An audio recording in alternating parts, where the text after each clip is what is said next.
Amen. L'on ouvre les portes. Let the doors be opened.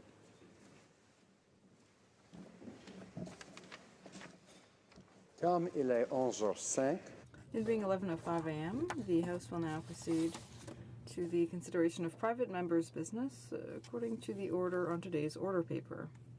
Members' business, resuming consideration of motion M64 regarding Italian Heritage Month, standing in the name of Mrs. Schultz.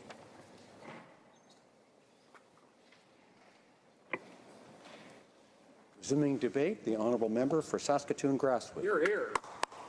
Thank you, Mr. Speaker. I wish to speak to motion 64, the Italian Heritage Month. So as Deputy Critic of the Canadian Heritage for our party, we certainly support this motion. The first Italian to land in Canada was the explorer, Giovanni Caboto. That was back in 1497. Wow. He is better known to us, though, as John Cabot. The first settlement of Italians in Canada did not occur, though, until 1865, when soldiers from areas of what now is present-day Italy were recruited by the French army. Italians also served with the British military in Lower Canada during the War of 1812. When their regiments were disbanded in 1816, some of the soldiers stayed in Canada, settling in Ontario and in eastern townships. The first significant wave of Italian immigration began in the early 1870s until 1914. With the construction of the railroad in Canada, demand for workers was sensational. The second wave occurred between 1920 and 1930, and the greatest number of Italians to come to this country actually happened 1950 to the 1970s. Well, leaving Italy, of course, was not easy for many of them. As one Italian immigrant commented, "I know what my father loved his family, his home, and his country, and the experience of leaving it all behind must have been heartbreaking." Nonetheless, he pressed on towards the Canadian shores to give his family a new life. Those who came to Canada after World War II came from a war-torn country to build a better life for their families. There were very few jobs in Italy, so a number of families decided to make their move to Canada. Many came to Canada with just a suitcase in their hand, and that's all they had. Today, there are approximately 1.4 million Canadians of Italian descent. Of the 10,000 who live in Saskatchewan, the majority live in Saskatoon and Regina. And actually, about 3,000 make Saskatoon their home. Almost a third live in my riding of Saskatoon-Grasswood. The Italian culture is rich in tradition. We all know that. When one of my Italian constituents was asked to describe what Italians are like, she replied, "We're very resilient, hardworking, and hospitable. We love to socialize, believe in unconditional love, and family means everything to us. We're very, very proud of our culture." So what was it like for a family to leave Italy and come to Canada? Well, one member of the Saskatoon Italian community, Rosemary Pallador, shares her family's story. "My parents, along with other Italian families, immigrated to Canada and to Saskatoon in the late 50s and the early 60s. They were young, they were motivated, and they wanted a better life. They were told that Canada was a land of opportunity, a place to put down roots and raise a family. With some Italians already in Saskatoon, they were sponsored. So, on borrowed money, they chose to leave Italy and take the journey of what they would hope to be a beginning of a wonderful life." But it was a cold day back on November 22nd of 1959 when my parents arrived at Pier 21 in Halifax, after spending 2 long weeks on the ocean. To this day, my mother is still afraid of water and becomes seasick at the thought of being in a boat. My mother was 4 months pregnant with my sister, actually, at the time. Upon arrival, it did not take long for excitement to turn into anxiety and much uncertainty. And not able to speak English, no means of transportation, and of course, no jobs. The first few years were especially hard. A tight network of family and friends certainly helped my parents through the tough times. They were able to lean on this support group and to begin life where they were hoping for. Of course, the prairie winters were long and they were very cold. Italian immigrants who were new to Saskatoon were taught how they can make preserves for the winter-long months. Italians were a resourceful group, and they looked for ways to save money for their first house. Many families, though, rented a garden plot for $1 from the city of Saskatoon. That was at the corner of 33rd and Avenue P. They, of course, planted lots of tomatoes. It wasn't uncommon for the Italian gardeners back then to have 200-plus tomato plants. They made a lot of delicious tomato sauce and canned the sauce for the winter months. Many families purchased freezers that came in very handy throughout the year. So as time went on, there was an opportunity to learn English. Many Italians would go to once-a-week meetings at the Gathercole building in downtown Saskatoon to learn the English language. The majority of Italian immigrants worked in low-paying manual jobs as cleaners or construction workers. My father, like many of the men, had very little or no education, but they were very skilled tradesmen. Many were bricklayers, carpenters, stonemasons, and tile setters. In fact, my current home was built by Angie and Joe Iula of Valentino Homes in Saskatoon. It's the finest craftsmanship. We had it built by the Italian couple back in 1989. Everyone worked hard during the week, and everyone looked forward to the weekend, much as we do today. It was a time of getting together for playing cards, eating good food, and drinking homemade Italian wine. The old saying held true: work hard and certainly play hard. I'm very proud to say that many of my family members went on to become very successful entrepreneurs in the city of Saskatoon, my father included. I also grew up with many family traditions. Sundays, of course, were always family days.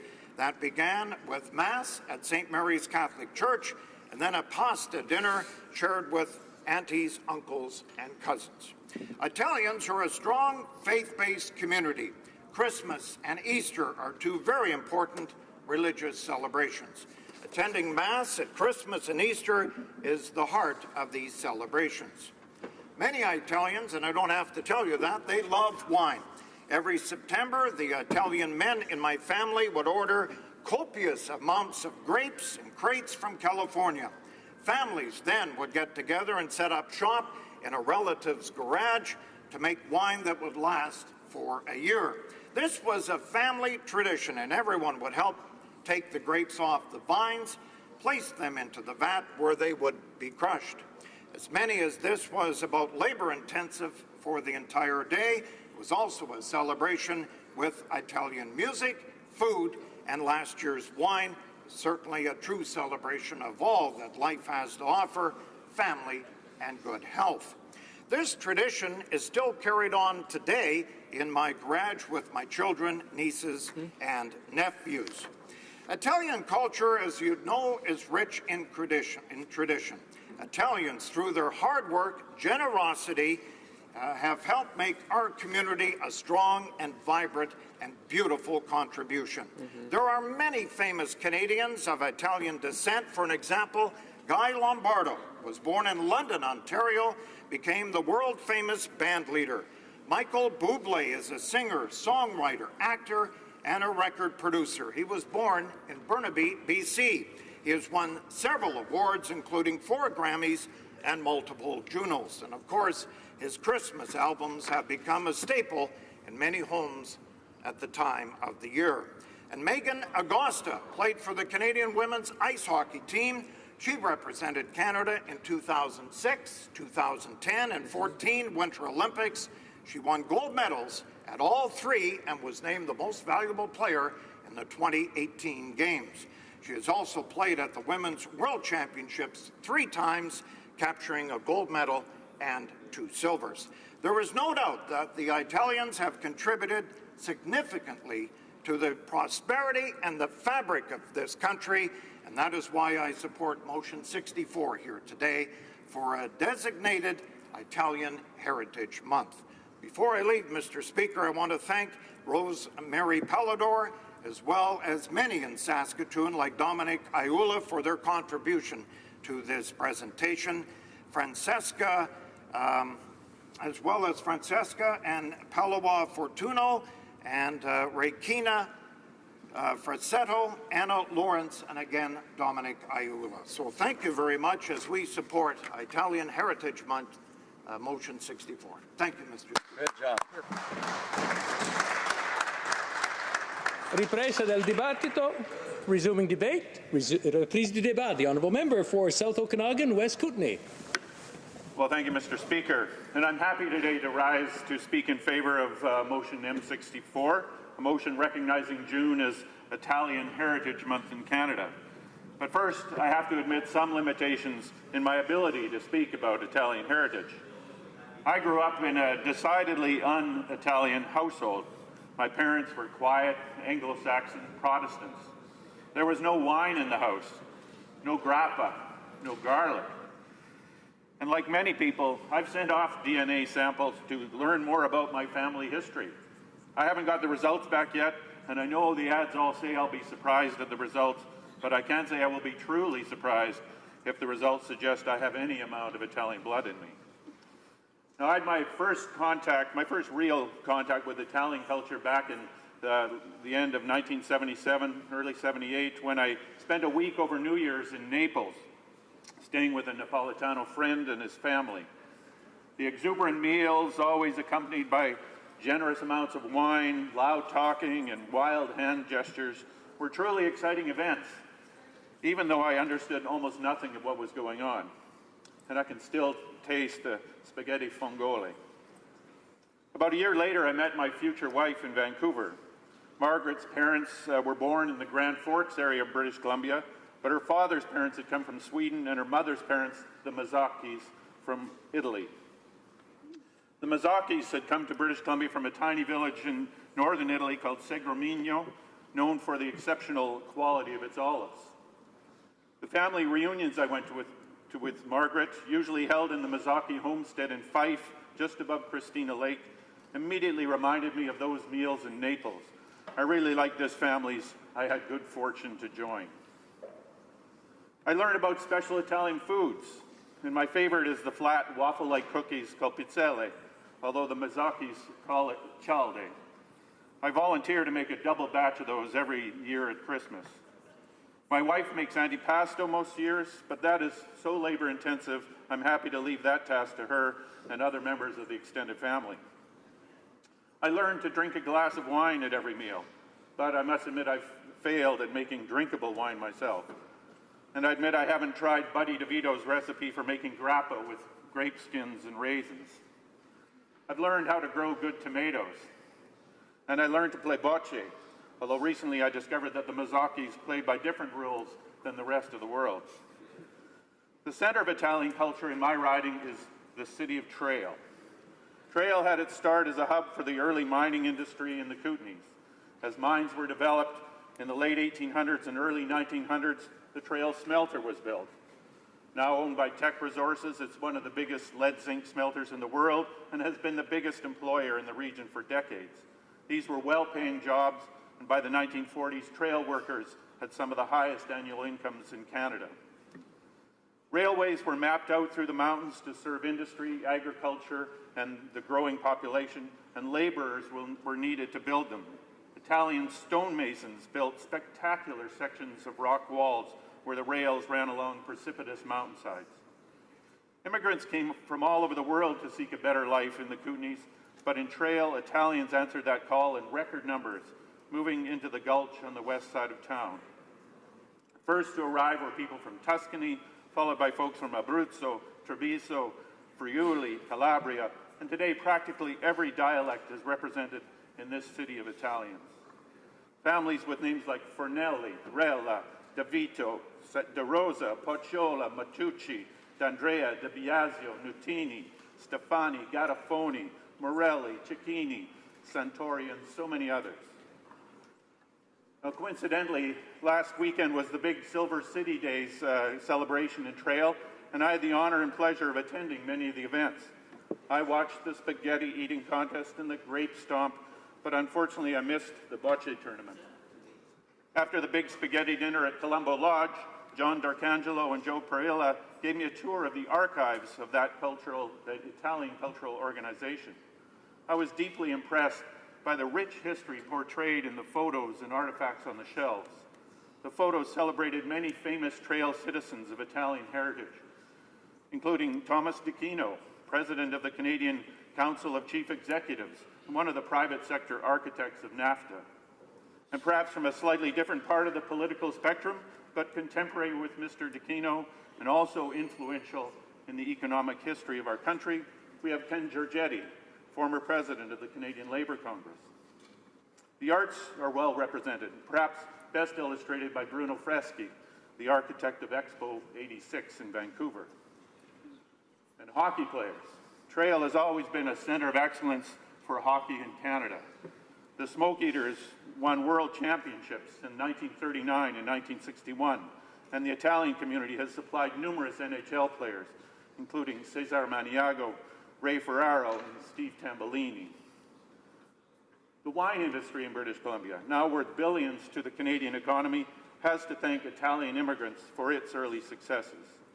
Pasquale Capozzi, better known as Cap Capozzi, arrived in Canada in 1906 and worked as a railway laborer before managing the Co-op store in Trail.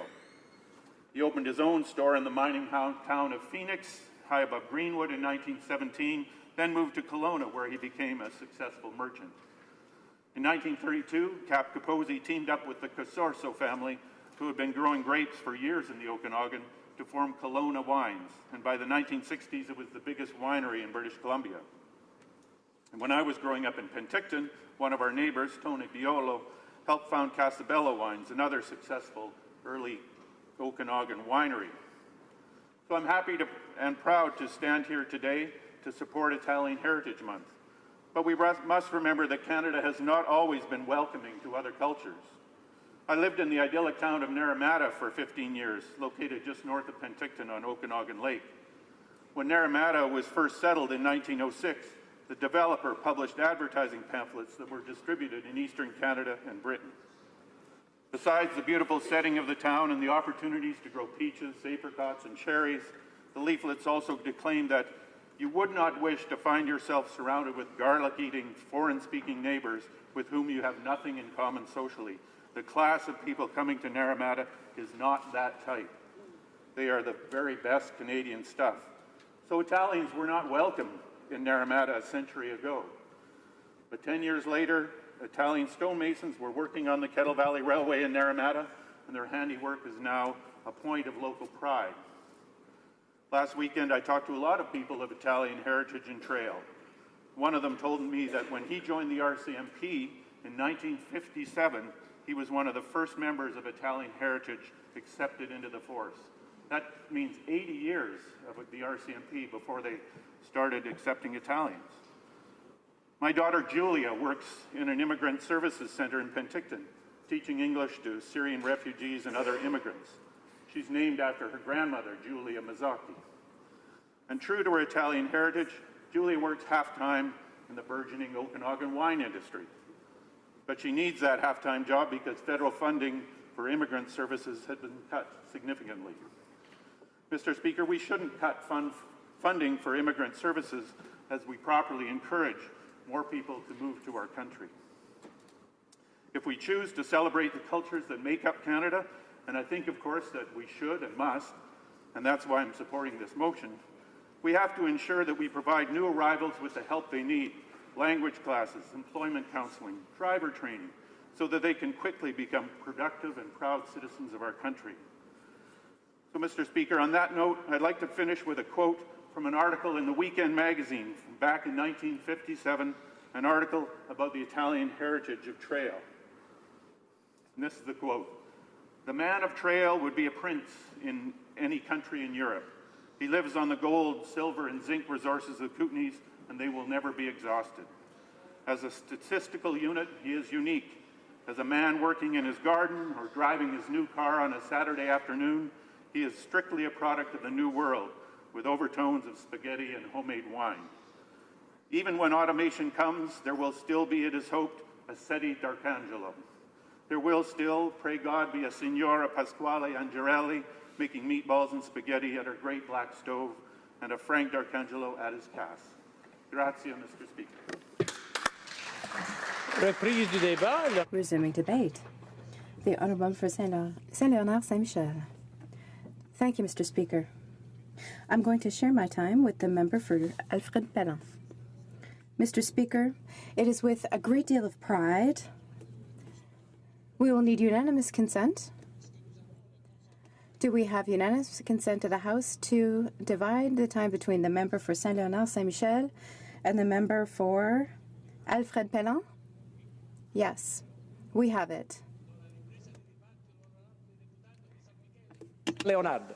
Grazie, je remercie e ringrazio tutti i colleghi qui presenti per la loro cortesia.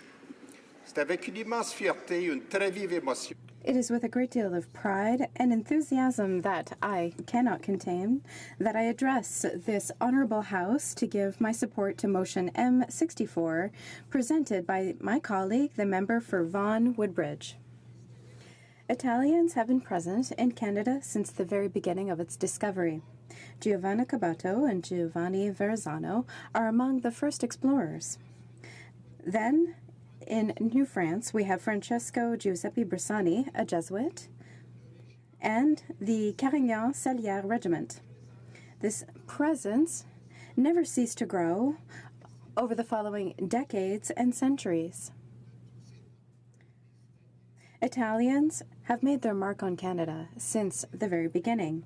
Italians who came to Canada brought with them a most precious treasure, 5,000 years of civilization. Indeed, despite their state of poverty caused by the tumultuous times in their motherland, Italians brought with them soul, heart, mind, and body. A fascinating treasure which benefited all of Canada and every area they were able to flourish. Mr. Speaker, without a doubt, Canada would not be what it is now without the extraordinary contribution of the Italians who came to settle here. Of all the generations that arrived, I am particularly aware of the post-war generation that started to arrive in 1949. My father, Giovanna Di Orio,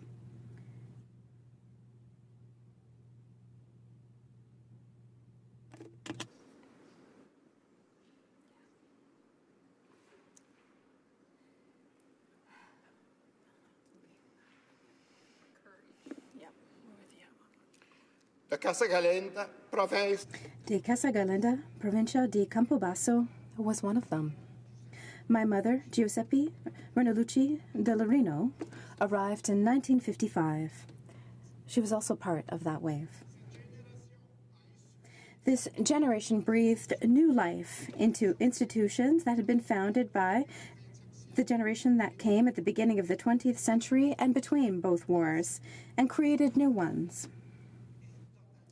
This generation completely transformed the face of Montreal, which is now celebrating this very week its 375th anniversary of its foundation.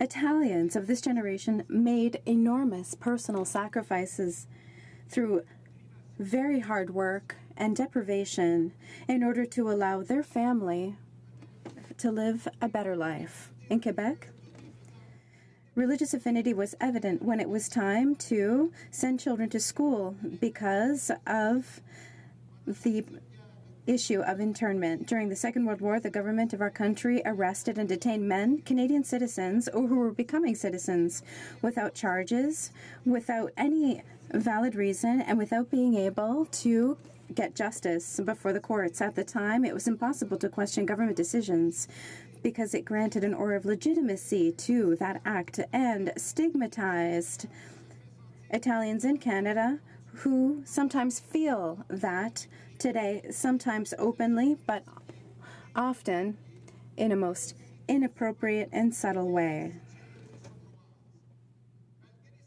Despite these prejudices, newcomers went to work immediately in order to create their lives and to make a colossal contribution to building the Quebec that we know today.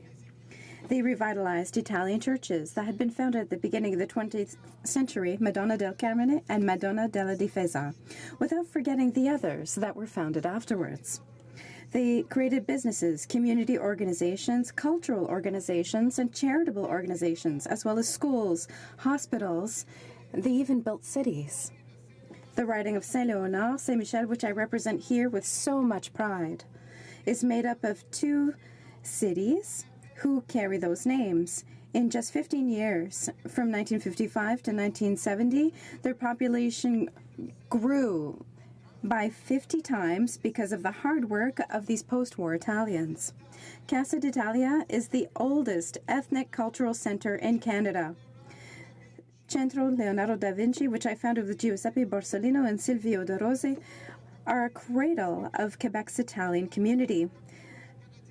The Quebec's Italian-Canadian Community Foundation supports hundreds of charitable organizations in our community. To that, we add a great number of associations that represent cities and villages of origin, as well as all of the federazione. Entities created by Italians are so numerous that we cannot possibly describe them all in such a short time. I would like to acknowledge my colleagues from La Salle, Aymar Verdun, and Alfred Pellan, whose work contributes to our community's ability to flourish. We all have a duty to remember so that Canada's history is told without ever forgetting the rich and exceptional contribution of Italians, which deserves to be recognized in its full and fair value. Viva Italia! Viva Canada! Reprise du débat, l'honorable. Resuming debate, the Honourable Member for Alfred Pellan.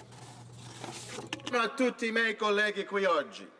First, I would like to thank my colleague, the member from King Wong, for putting forward this motion. The recognition of the Italian community and heritage in Canada is dear to my heart as a Canadian Italian. And I am grateful for her dedicated work on this motion. Motion M64 will allow the 1.5 million Italian Canadians to celebrate every June the deep and rich heritage of their roots. Not that Italians really need a reason to throw a party, but here's a good one to celebrate now. The Italian community in Canada will now be celebrated all over the country, and their history will be put forward so that all Canadians from every origin can recognize the great contributions made by the community. Lorsque les Italiens ont commencé à... When Italians started to emigrate to Canada, especially at the beginning of the 20th century, they often had to face a harsh reality and difficult conditions. But thanks to their determination, to their great sense of family, to their sense of community, and to their work ethic, they not only overcame those challenges, but they also were able to become prosperous entrepreneurs, community leaders, and they contributed to building the Canada that we know today. I am grateful to them. Discussed today recognizes not only the contributions that Italian Canadians have made to Canadian society, but also the richness of the Italian language and culture, and the importance of educating and reflecting upon Italian heritage for future generations, just like I try to do with my son Gabriel, who enjoys gardening, eating pasta with meatballs and lots of homemade tomato sauce, and you know what? Even a bit of little homemade wine. He never says no. I feel it's really important for him to remain connected with his roots, to know the history of his grandparents and how they came to Canada and worked hard so that the generations to follow could have a better quality of life. I will always be thankful to my parents and all the Italian immigrants of their generation for immigrating to this wonderful country I can call my own now, and for paving the way for me, fellow Canadians, Italians, of my generation and all future generations, so that we become responsible citizens, conscious of the greatness of Canada and respectful of the opportunities we have due to their sacrifices. It is those sacrifices that allowed me to be today a member of Parliament to represent a great riding and city, Alfred Pellat in Laval. J'aimerais d'ailleurs prendre I would like to take a moment to recognize my fellow Italian citizens in Alfred Pellat, Laval, and Montreal. Together, you create a rich, vibrant, involved, and important community in the heart of our beautiful region. To be able to stand here in the House of Commons to represent your interests, and so proud to be able to vote in favor of this motion in your name. Grazie mamma, grazie papà per tutto quello che avete fatto. Un grande abbraccio a voi due e grazie signor Presidente. Resuming debate, the honourable member for Hamilton West, Ancaster Dundas. Thank you, Mr. Speaker, and I'd like to ask that to split my time with the member from Humber River, Black Creek. Buongiorno a tutti. I am so proud and honored to rise today to speak on I'm sorry, I'll have to interrupt you for a moment. Do we have unanimous consent to divide the 10-minute period into two 5-minute periods so that you can split your time with the honourable member for Humber River, Black Creek? We have that consent. My apologies. Please continue. Thank you, Mr. Speaker, and thank you to all my colleagues in this House. I am so proud and honored to rise today to speak on Motion 64 that recognizes the month of June as Italian Heritage Month. And I must say, Mr. Speaker, it's nice to see you in the chair this morning for this debate. Growing up in an Italian household, a Marchegiano and Abruzzese household, was absolutely amazing.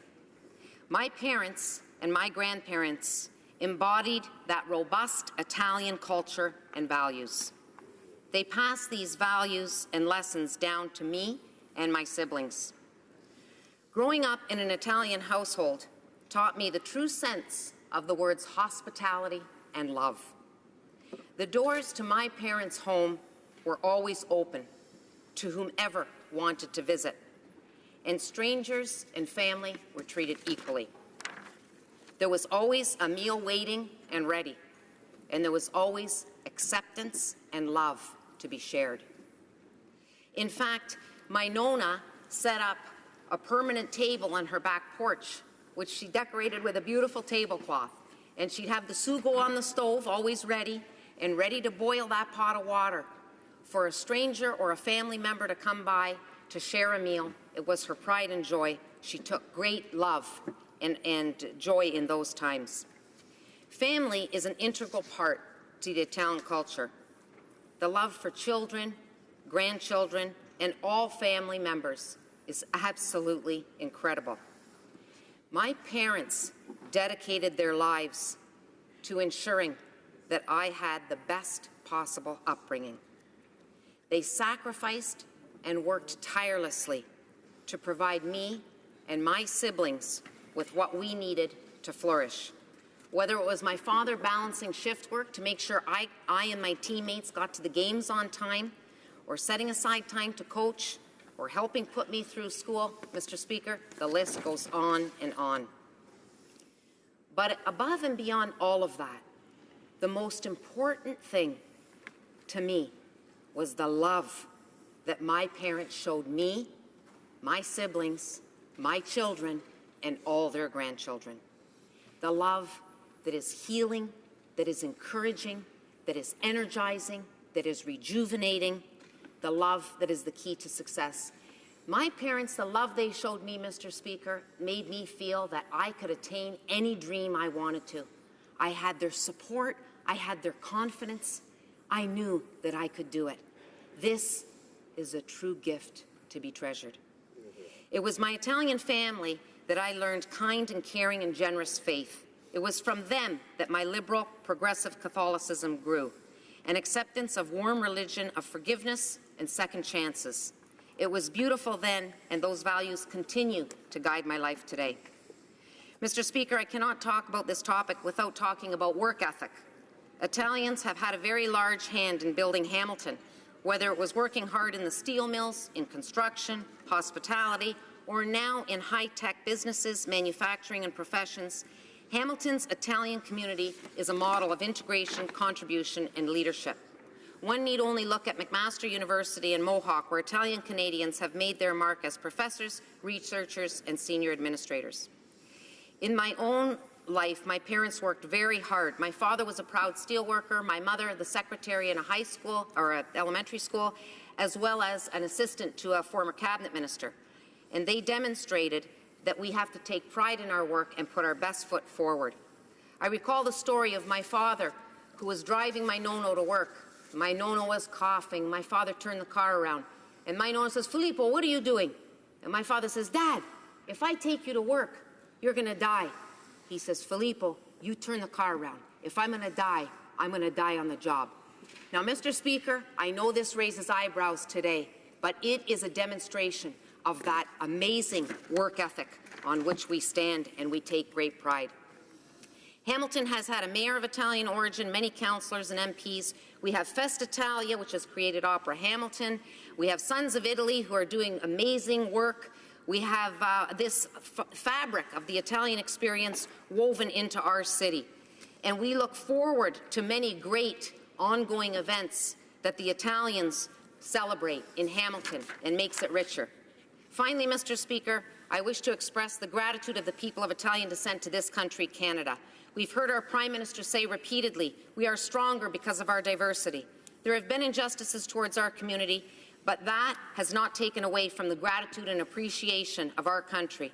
My grandmother said it best when she said, "The bread on our tables has been put here by Canadians."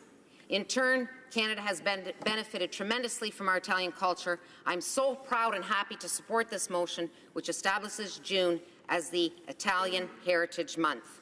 Thank you, Mr. Speaker. Resuming debate e ripresa del dibattito, the honourable member for Humber River, Black Creek. Thank you very much, Mr. Speaker. And I have to tell you, listening to my colleagues, it's truly a joy and an honour to be able to stand today and to speak on behalf of the 1.4 million Canadians who claim Italian ancestry.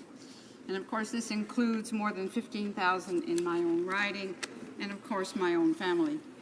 Before I do this, I want to take a moment and thank the member for Kingbon for carrying forward this motion on behalf of all of us in the House, and specifically on behalf, of course, of our Italian-Canadian Parliamentary Caucus, which we're very proud of. Of course, you've heard about how the first Italian was Giovanni Caboto in 1497, and you've heard as well about the contingent of Italians that came after World War II and in the 18th century. It was in this period, during our country's infancy, that saw the emergence of the first Italian-Canadian communities and eventually the first sense of an Italian-Canadian identity within Canada's cultural mosaic. Put another way, Italians have been coming to Canada for as long as there has been a Canada to come to, helping to build and shape our country into the society that we all enjoy today. M64 would establish June as Italian Heritage Month, and by doing this, it recognizes the contributions of the many Italian Canadians to our society and to our culture are significant. And as evidenced by efforts such as Marino Topan and his work on the Italian Fallen Workers Monument that was recently erected in Toronto with the names of thousands of Italian Canadians who lost their lives on construction sites, in mining accidents, and so on. Clearly, Italian Canadians were not passive witness to the country's development. M64 acknowledges and validates the hard work and the sacrifices made by all of those who left the familiarity and security of their homeland to come and build a new home here. An example of just a few of the very successful Italian Canadians is Franco Iacobucci. To his name, he was the first Italian Canadian named to the Supreme Court. And then we had our first Canadian-Italian senator with Peter Bosa. And our first Italian minister in the federal government was Charles Caccia. And the first alderman on North York City Council was my mentor, Paul Valenti. These are just examples of the success of some of the great Italian Canadians that we have here, and just a few of those that I know personally in the GTA. Clearly, throughout our country, there is not an area that does not have a shining star in the community that isn't of Italian origin. Last week, I had the great pleasure to attend an important fundraiser to raise money for the earthquake victims in Italy from the earthquake last year. Sergio Marchioni was there, another Italian Canadian that was there, and was very pleased to be there to help raise the money.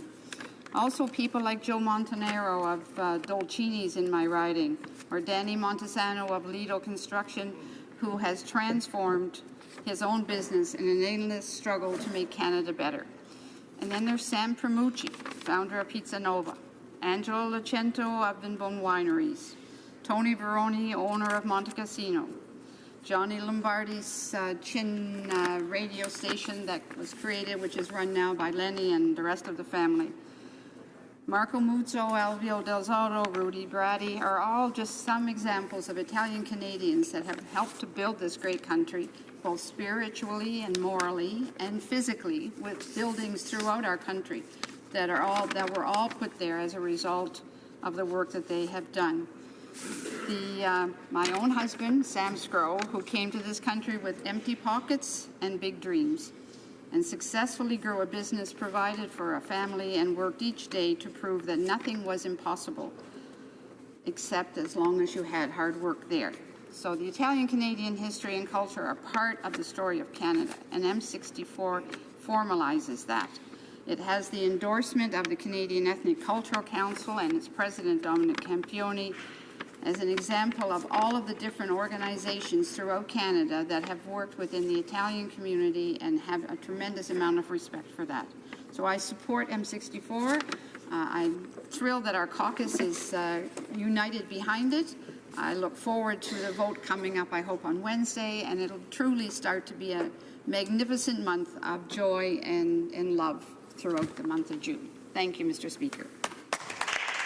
The Honourable Parliamentary Secretary to the Minister of Innovation.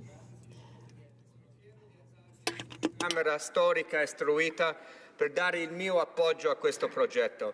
Monsieur le Président, Mr. Speaker, I'm proud to rise today in this chamber, a historic place, to give my support to this motion put forth by the member for King Vaughan, with the support of all members of the Italian-Canadian caucus in Parliament. As the son of an Italian family and as a member of Parliament, I'm very proud that this motion has been tabled before this House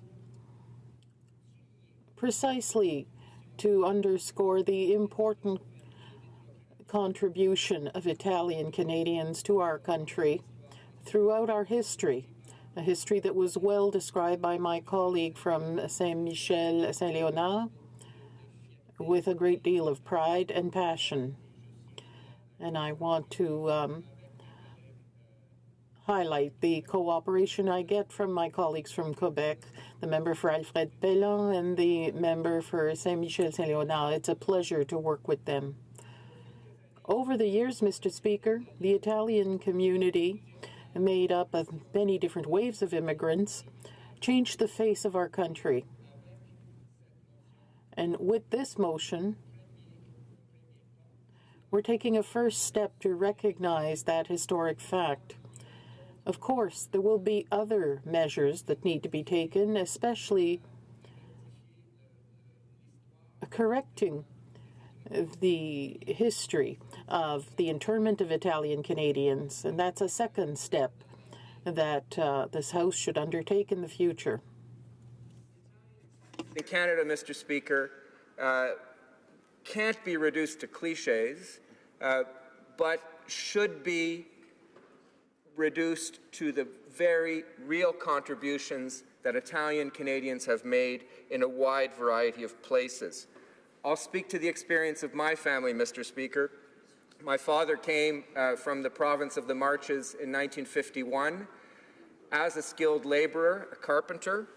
He worked in a factory context for much of his life, but then branched out, left the factory, branched out on his own to found his own construction company in Port Colborne, Ontario.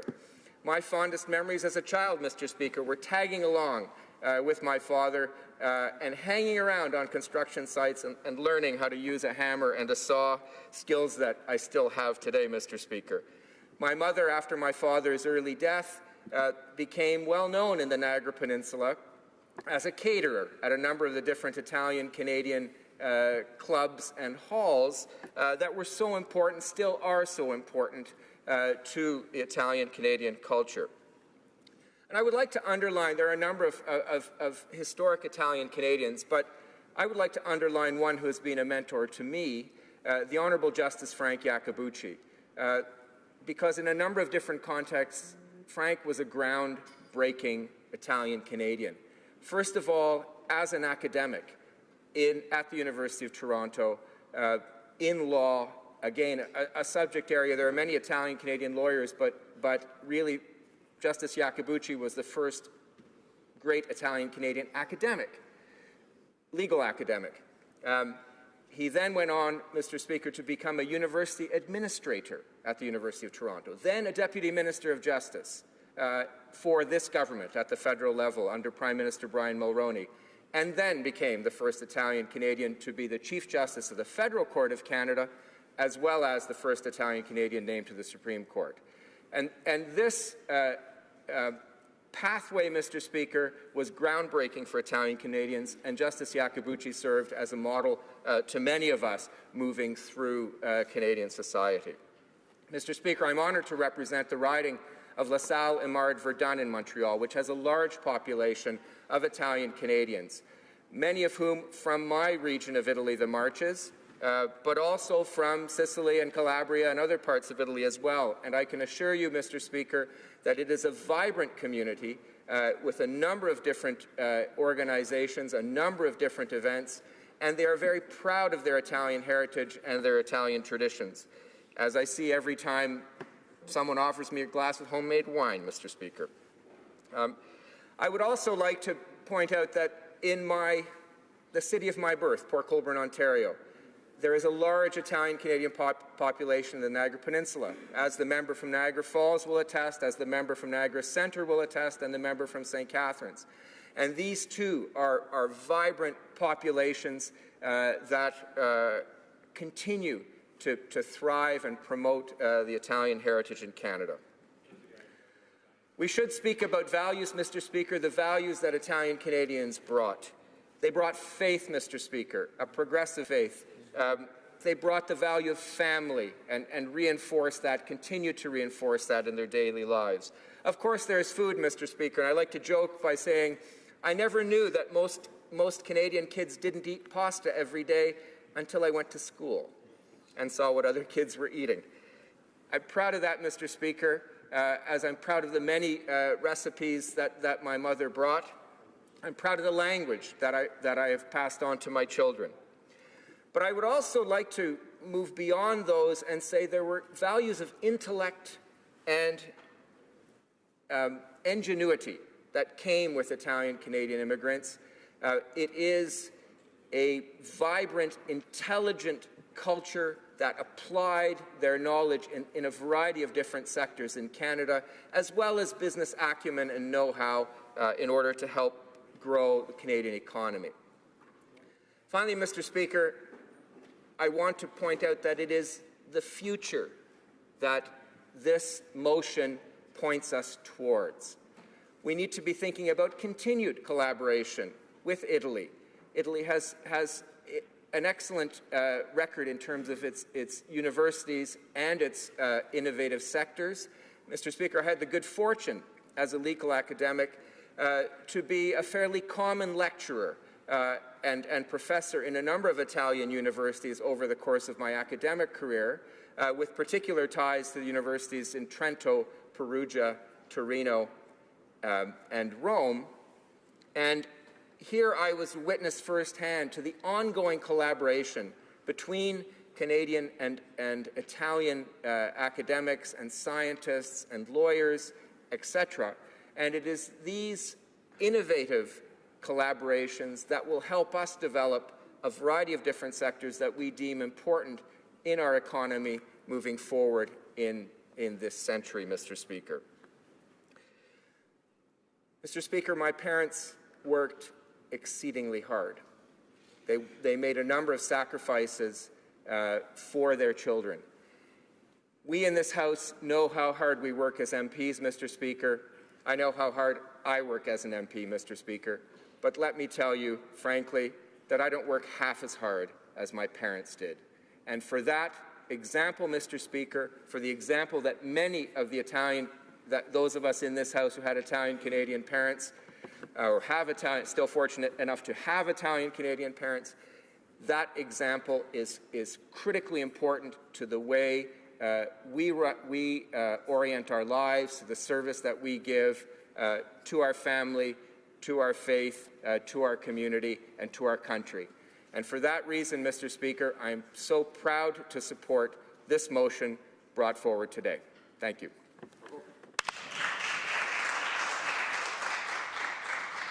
Reprise du débat. Resuming debate. L'honorable député. The honourable member for Lac Saint Louis. Thank you, Mr. Speaker. I was wondering if there was any time left for me to speak for a few minutes. You have 4 minutes. Please proceed. I'll try to say everything I need to say in 4 minutes. Mr. Speaker, first of all, I'd like to congratulate the member for Vaughan for this initiative. She worked extremely hard for this motion to be tabled so we can get to this point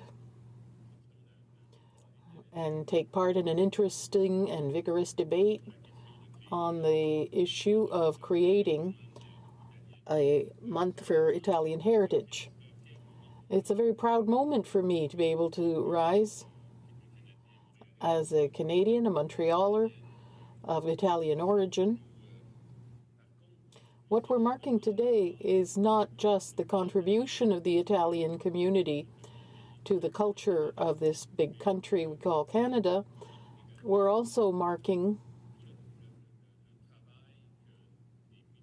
the work of thousands and millions of immigrants from Italy who built Canada. We are, as I just said in the other official language, we are celebrating all that the Italian community has brought culturally to Canada as something that we see every day in the restaurants and the festivals and in all kinds of links through fashion and sports cars to Italy. But we're also commemorating and honoring and celebrating the hard work of thousands and millions of Italian Canadians who built this country in different ways, in small ways, sometimes in big ways. In my own case, Mr. Speaker, I'd like to take a moment to pay homage to my grandfather, Francesco Scarpaleggia, who came from Italy with very little education, came in through Ellis Island, which many people did at the time, and wound his way up to Montreal, where he was a downtown Montreal barber for many, many years. I even have a photo of myself as a young child sitting in his barber's chair. He died in 1968, so I was very young at the time. But I'm very proud of what he brought to Montreal in a small but very dignified way. And you know, he had a son, my father, who you know, went on to be educated and then to take on more responsible positions within Montreal society. And so I'd like to pay homage to them and also to the many Italians of my riding of Lac Saint Louis. We have a very vibrant Italian community. We have the West Island Italian Association headed by Mr. Egidio Vincelli. We have the St. Anthony's Seniors Club headed by Maria Gervasi. We have, of course, the tireless Jack Ciampini, who makes sure that everyone is well taken care of in the Italian community, that that they have that he looks after them and makes sure that they have the ability to participate in many, many activities at the community level. So thank you, Mr. Speaker, for this brief time to address the House on this important motion. Bravo. A right to reply, the honourable member for King Vaughan. Mr. Speaker, it is truly a privilege to rise today to again acknowledge the importance of the Italian-Canadian community in Canada and to thank all those that have participated in the debate on my motion to designate June as a National Italian Heritage Month.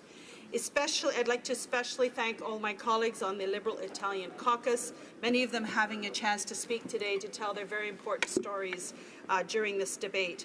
I would also like to acknowledge you, the Deputy Speaker, representing Nipissing Temiskaming, and for being also part of today. Very special day. It was nice to see all the speeches in support of the motion. This broad support speaks to the importance of the Italian-Canadian community all across Canada. We've heard speeches that have mentioned the early explorers from Italy that helped to discover Canada, and then heard about those that came to do battle here, first with the French and then the British, and stayed. We've heard about the craftsmen, the artists, the musicians, and the teachers that came in the 19th century, then the builders that helped to build our railways and our cities, and the farmers in the Niagara Peninsula and the Okanagan Valley that helped create the orchards, the vineyards, and the vegetable farms. We've also heard that it was not easy for many Italians who came to start a new life here, especially after 1935, when Italian Canadians were designated enemy aliens because Italy allied with Germany during the Second World War. Men lost their jobs, shops were vandalized, civil liberties suspended, and hundreds were interned at Camp Petawawa in Northern Ontario. Many suffered. However, after the Second World War, with the Canadian economy booming, Canada began again to be receptive to Italians. Italians brought with them a rich cultural heritage, a dedication to family, and a strong work ethic that helped many to succeed. In cities where they settled, they tended to create ethnic neighborhoods, little Italies where their distinctive shops, restaurants, churches, and clubs were a magnet for other Canadians wanting to get a taste of Italy. Italian Canadians have contributed greatly over the past century to growing this country. They've become community leaders, successful business entrepreneurs, and well-known artists. We've heard many of them mentioned today in the debate. I can think of many successful, well-known Italian Canadians, including some from my own community. The Mayor of Vaughan, Maurizio Bevilacqua, who came to Canada as a young boy with his family from Sulmona, Italy, with very little. He became an MP at age of 28 and served until becoming mayor of Vaughan in 2010. For Italians, family, religion, and their close connection to their cultural history are at the core of their identity and a source of strength and pride. I live in a riding with the second highest percentage of Italians, and I'm very proud of their hard work and their contributions. They've helped Vaughan grow into a very desirable community that it is today. Italian Canadians have the highest rate of home ownership, reflecting the importance of family and home as its center. They are also exceptionally generous when it comes to those in need, building seniors facilities, donating to hospitals, and supporting many causes, helping not just Italian Canadians, but all Canadians. We have many active Italian senior groups that work hard to keep seniors engaged and supported. And if you look at our community organizations, you'll see many of those same seniors on the boards and volunteering. The Italian-Canadian press and media have also been strong promoters of social cohesion and have brought their Italian constituency and the wider society together through the decades. Today we have the Corriere Canadese and several other Italian community newspapers. We have Omni TV and the Teletino Network and National Cable System that promote Italian culture and news. Italian and Chinese are the most widespread non-official languages in Canada in Canadian television and radio broadcasting.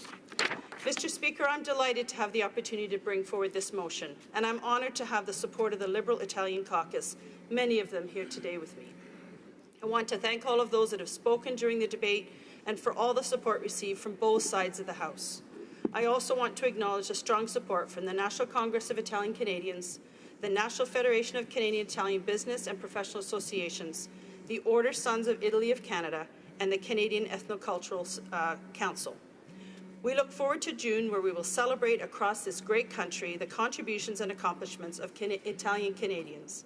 On June the 2nd, Italian Canadians will celebrate Festa della Repubblica, Republic Day, which is the Italian National Day. And on June the 6th, the Canada-Italy Friendship Group will have our second Italian Day on the Hill, which will be a wonderful celebration of the Italian culture and heritage right here on Parliament Hill. Thank you again to all those that have supported me in bringing forward this motion. Merci, grazie. Comme il est 12h05, It being 12:05 p.m., the period reserved for private members' business has now expired. The question is as follows. Barra moved that in the opinion of the House, the government should recognize the contributions that Italian Canadians have made to Canadian society, the richness of the Italian language and culture, and the importance of education, and reflecting upon Italian heritage for future generations by declaring June every year Italian Heritage Month. Is it the pleasure of the House to adopt the motion? All those in favour, please say yea. Yea. All those opposed, please say nay. Nay. In my opinion, the yeas have it. Okay. Pursuant to Standing Order 93, the Recorded Division stands deferred until Wednesday, May 17, 2017, immediately before the time provided for a private member's business. Orders of the day. Orders of the day. Oh, the Honourable Government House Leader. Thank you, Mr. Speaker. Mr. Speaker, I'd like to start by wishing you a very happy birthday. It is a fabulous day, and we wish you the best today and for many, many years to come. And Mr. Speaker, I would like to inform the House that an agreement has been reached between the majority of representatives of recognized parties under the provisions of Standing Order 78-2 with respect to the consideration of Senate amendments to Bill C-37, an act to amend the Controlled Drugs and Substances Act and to make related amendments to other acts. Therefore, I move, seconded by the Minister of National Revenue, that in relation to Bill C-37, an act to amend the Controlled Drugs and Substances Act and to make related amendments to other acts, not more than one further sitting day shall be allotted to the consideration of the Senate amendment stage of the said bill, and that 15 minutes before the expiry of the time provided for the government orders on the day allotted to the consideration of the Senate amendments to the said bill, any proceedings before the House shall be interrupted, if required for the purpose of this order, and in turn, every question necessary for the disposal of the stage of the bill, then under consideration shall be put forthwith and successively without further debate or amendment. Thank you, Mr. Speaker.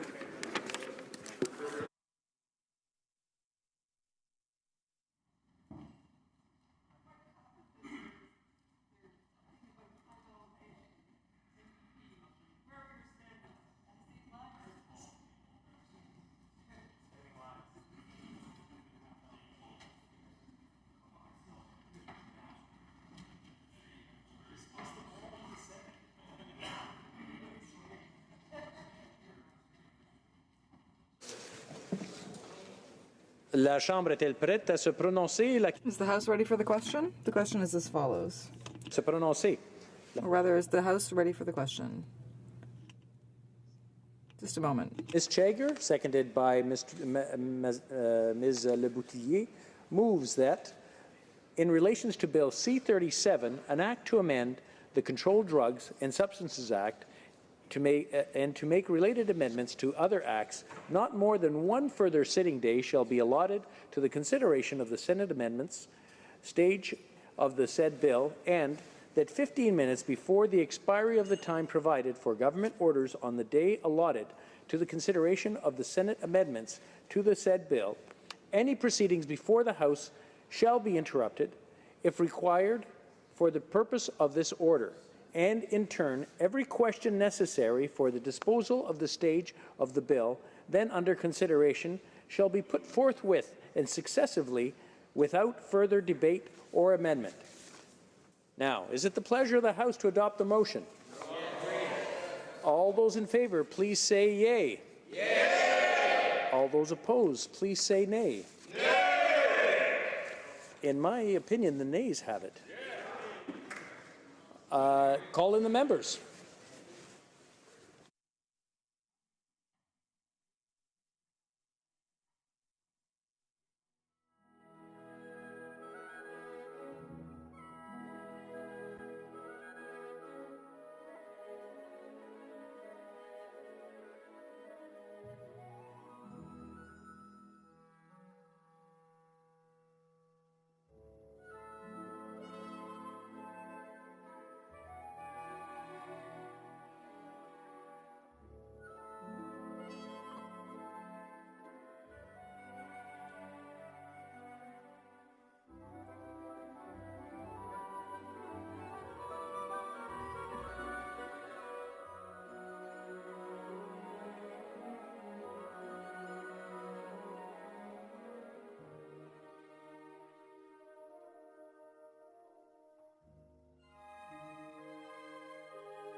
La question est la suivante.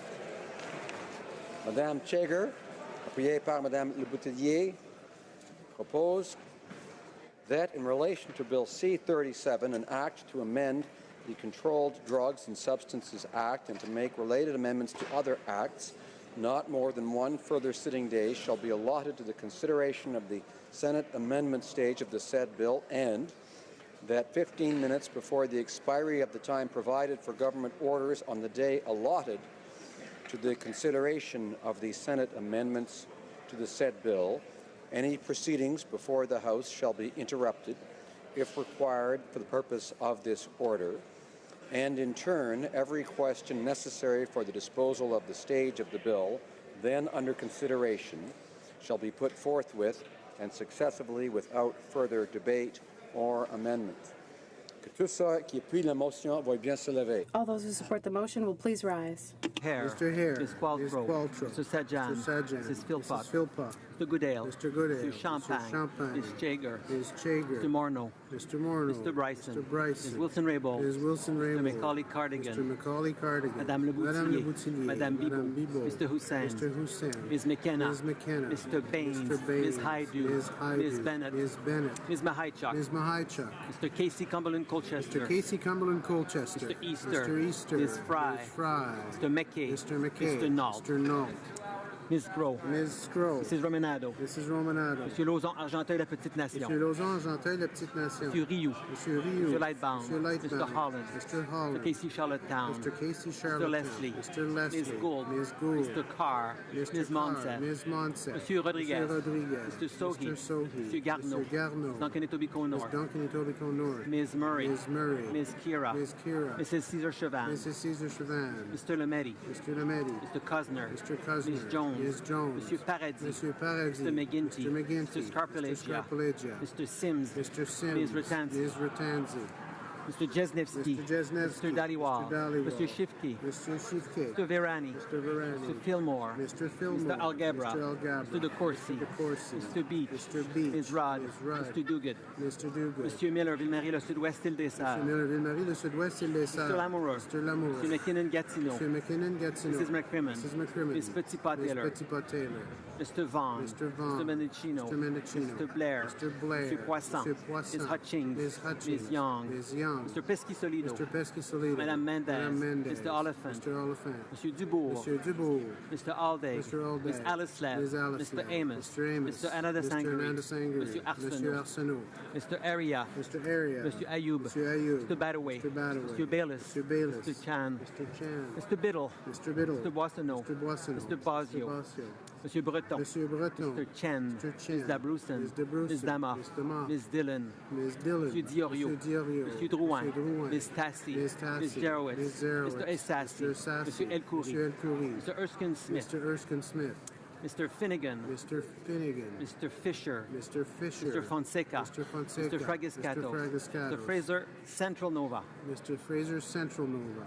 Mr. Fewer. Mr. Fewer. Mr. Garrettson. Mr. Garrettson. Mr. Greywall. Mr. Greywall. Mr. Hardy. Mr. Hardy. Mr. Graham. Mr. Graham. Mr. Harvey. Mr. Harvey. Mr. Housefather. Mr. Housefather. Monsieur Yacono. Monsieur Yacono. Mrs. Jordan. Mrs. Jordan. Mr. Johari. Mr. Johari. Mr. Kong. Mr. Kong. Madame Lapointe. Madame Lapointe. Mr. Lefebvre. Mr. Lefebvre. Monsieur Lemieux. Monsieur Lemieux. Mr. Levitt. Mr. Levitt. Mrs. Lockhart. Mrs. Lockhart. Mr. Long. Mr. Long. Mr. Longfield. Mr. Longfield. Ms. Ludwig. Ms. Ludwig. Mr. Maloney. Mr. Maloney. Monsieur Massé-Avignon, le métis Matane Mr. Matapédia. Massé-Avignon, la métisse Matane Matapédia. Mr. May Cambridge. Mr. May Cambridge. Mr. McDonald. Mr. McDonald. Mr. McKinnon, Coquitlam, Port Coquitlam. Mr. McKinnon, Coquitlam, Port Coquitlam. Mr. Morrissey. Mr. Morrissey. Madame Nessif. Madame Nessif. Ms. O'Connell. Ms. O'Connell. Mr. Oliver. Mr. Oliver. Mr. O'Regan. Mr. O'Regan. Mr. Ouellet. Mr. Ouellet. Mr. Peterson. Mr. Peterson. Mr. Picard. Mr. Picard. Mr. Robillard. Mr. Robillard. Mr. Rumi. Mr. Rumi. Mr. Rosnak. Mr. Rosnak. Ms. Sahota. Ms. Sahota. Mr. Saini. Mr. Saini. Mr. Sanson. Mr. Sanson.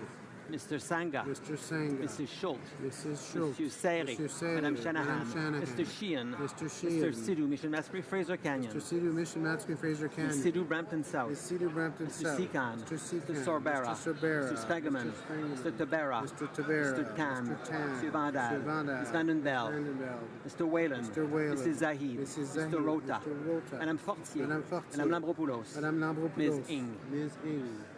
Mr. Rankin. Mr. Rankin. Madame Laverdière. Madame Ms. Duncan Laverdière. Edmonton Strathcona. Ms. Duncan Edmonton Madame Strathcona. Brosseau. Madame Mr. Brosseau. Cullen. Mr. Cullen. Mr. Donnelly. Mr. Donnelly. Mr. Garrison. Mr. Garrison. Madame Boutin-Sweet. Boutin-Sweet. Ms. Matheson. Ms. Monsieur Dubé. Monsieur Dubé. Monsieur Dussault. Monsieur Dussault. Ms. Kwan. Ms. Kwan. Mr. Blakey. Mr. Blakey. Mr. Duval. Mr. Duval. Monsieur Aubin. Monsieur Aubin. Monsieur Nantel. Monsieur Nantel. Ms. Malcolmson. Ms. Malcolmson. Madame Sans-Souci. Madame Sans-Souci. Monsieur Choquette. Monsieur Choquette. Madame Trudel. Madame Trudel. Ms. Benson. Ms. Benson. Mr. Weir. Mr. Weir. Mr. Cannings. Mr. Cannings. Mr. Johns. Mr. Johns. Mr. McGregor. Mr. McGregor. Ms. Blaney North Island Powell Ms. River. Blaney North Island Powell Madame River. Hughes. Madame Hughes. Monsieur Barsalou Duval. Monsieur Barsalou Duval. Ms. May Saanich Gulf Islands. Ms. May Saanich Gulf Islands. Madame Gill, quelle levée ou non? Mr. Tutu. Mr. Tutu. Tous ceux qui s'opposent à la motion veuillent bien se lever. Those opposed will please rise. Ms. Ambrose.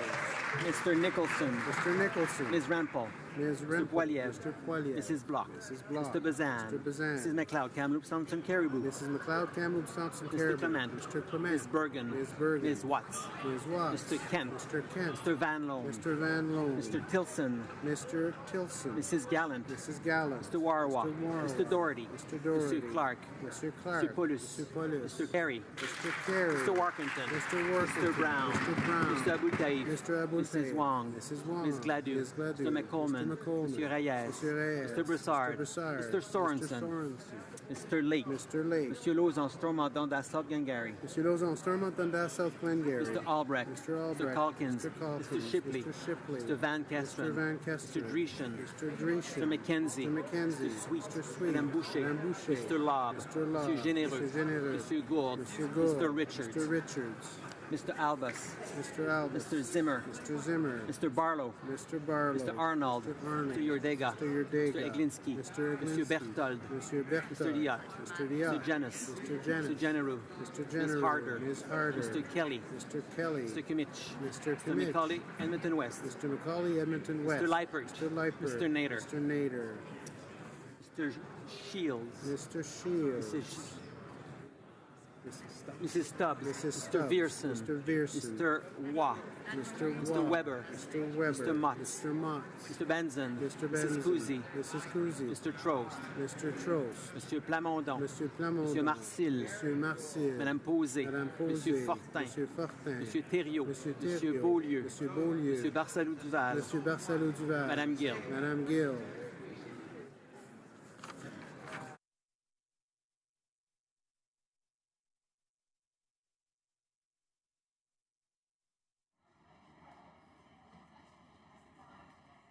He voted twice.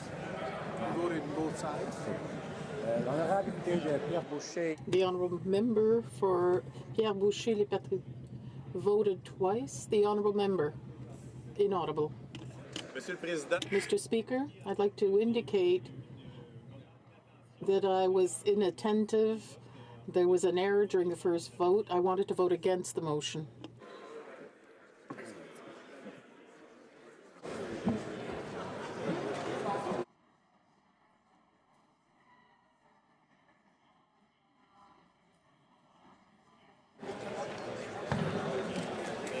Yeas pour 193, 193. Nays contre 75, 75. Je déclare la motion adoptée. Declare the motion carried. Orders of the day. Government orders, government bills, comments. Resuming the debate on the amendment in the Senate amendment of Bill C-37, an act to amend Controlled Drugs and Substances Act and to make related amendments to other acts. Can I slide by, guys?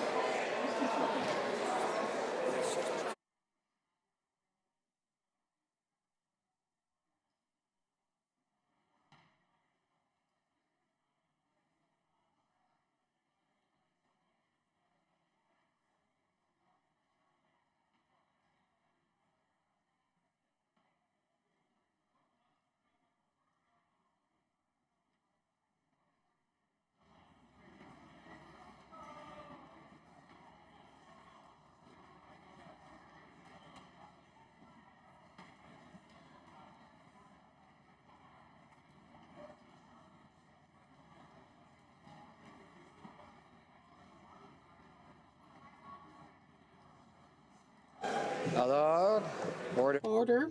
I encourage members to take their conversations into the lobbies, and I would ask members to assist me by saying shh. Resuming debate, the Honourable Minister of Health.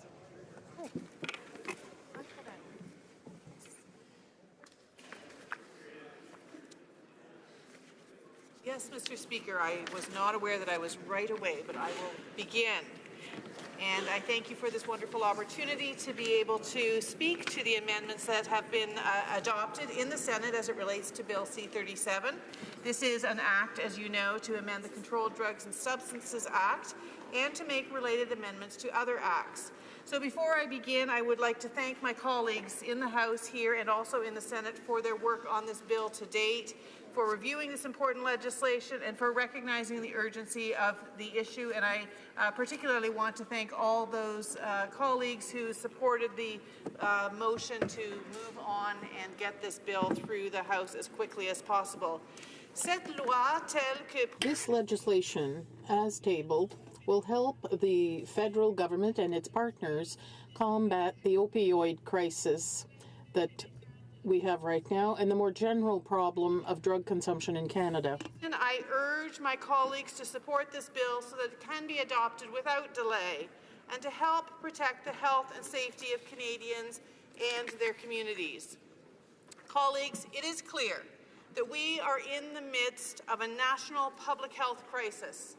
Last year in British Columbia, more than 900 people died from illicit drug overdoses. If trends continue in 2017, we can expect 1,400 people in British Columbia to die this year as a result of overdoses. However, British Columbia is not alone. In Alberta, close to 500 people died from overdoses in 2016.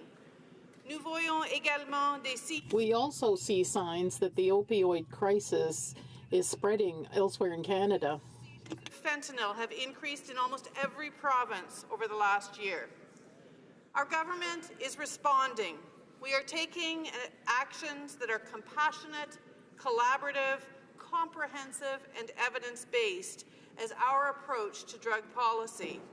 Our aim is to take a public health approach to addressing the opioid crisis and problematic substance use in general, while also ensuring that law enforcement officials have the tools that they require to keep communities safe.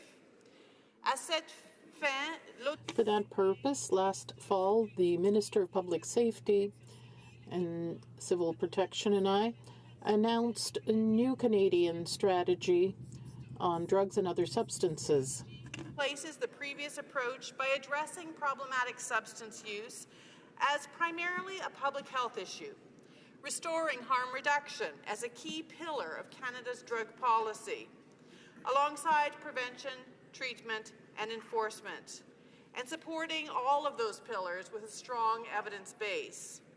Le projet de loi Bill C-37 and the revised amendments that our government proposed support this strategy by updating the legislation so as to emphasize harm reduction. The application process for supervised consumption sites is central to this legislation. En effet, les données... Indeed, probative evidence shows that when they are established and maintained in an appropriate manner, the supervised injection sites save lives, and they do so without increasing drug consumption or crime in the immediate area. Bill C-37 proposes to amend the current legislation in two ways. It would establish a streamlined application process that aligns with the 5 factors that were set out in the Supreme Court of Canada decision in 2011 in Canada versus PHS Community Services Society. It would also improve the transparency by requiring that decisions on supervised consumption site applications are public, including the reasons for denying such an application. For communities that want these sites and need them, we must create an environment that encourages them to request them. This is why, through Bill C-37 and the revised amendments that our government is now proposing, I can assure you that communities who want to obtain these sites and who need them will not be pointlessly delayed in their efforts to save lives. And I would like to take this opportunity to specifically discuss the Senate's amendments with respect to establishing supervised consumption sites.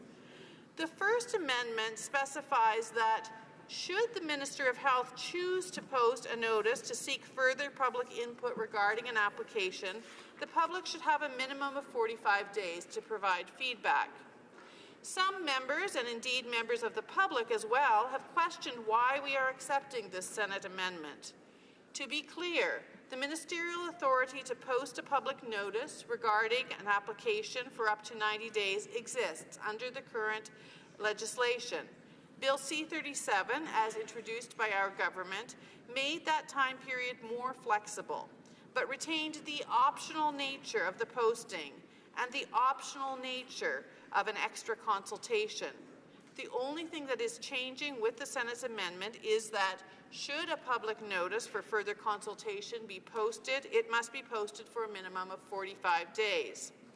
Our government supports this amendment as it would ensure that in the special cases where further community consultation is warranted, communities receive a reasonable amount of time to provide comments on specific applications.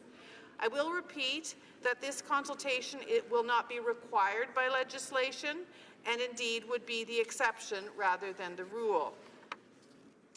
The second Senate amendment would give the Minister of Health the authority to establish citizen advisory committees for approved sites where it is deemed necessary. Our government understands the intent of this amendment, and it could be to bring together supervised consumption sites and community members. However, adding this oversight on supervised consumption sites, which is not used for any other health service as a legislated requirement, would further stigmatize their clients and potentially reduce the use of these critical facilities. As such, we respectfully disagree with this amendment. The final amendment adopted by the Senate would require that clients of supervised consumption sites be offered an alternative pharmaceutical therapy before they consume substances at the site. While the intention of this amendment may be to encourage the provision of evidence-based treatment options to people who use drugs, it is critical that the application process for supervised consumption sites not be hindered by additional federal requirements for immediate access to treatment services. This could impose an additional burden and make it more difficult to establish and operate supervised consumption sites. As written, this amendment could result in charter challenges on the grounds that an individual's safety and security may be jeopardized if they can no longer access the services offered at a supervised consumption site. It also represents significant jurisdictional issues since it could be construed as regulating a health service or clinical practice. In addition, repeated offers of pharmaceutical treatment could actually discourage people who are not yet ready to begin treatment from using supervised consumption sites. This would be counter to the aim of supporting communities who need these sites to save the lives of their community members. For these reasons, our government proposes that we amend the wording to say may instead of shall, and to remove subsection 2 of this amendment. And for all the reasons that I've just outlined, our government does not support the amendment to the motion moved by the member for Oshawa. I also want to remind the House that this bill includes other important initiatives because the opioid crisis is a complex problem that requires a comprehensive response. The pathways to addiction are numerous, but they are connected through their origin in personal pain, whether that be mental or physical pain. These issues are all too often exacerbated by multiple social determinants of health, including poverty, homelessness, and lack of access to economic resources, making the reality of addiction and the path to recovery all the more difficult to navigate. To add to this complexity, the drug environment in Canada has changed drastically in recent years. Now, strong drugs like fentanyl, carfentanil, and other analogs have made their way into Canada and are often being disguised as prescription drugs like Percocet or oxycodone, or they are mixed with other less potent street drugs such as heroin or cocaine. This crisis is impacting high-risk, long-term drug users as well as recreational drug users who don't expect that the drug they are using could contain fentanyl. As we all know from the devastating local news reports across this country, the crisis is also affecting young people who are experimenting with drugs. That is why, in addition to important provisions regarding supervised consumption sites, Bill C-37 also includes proposals that would modernize the current legislative framework and create new law enforcement tools to confront the ongoing crisis.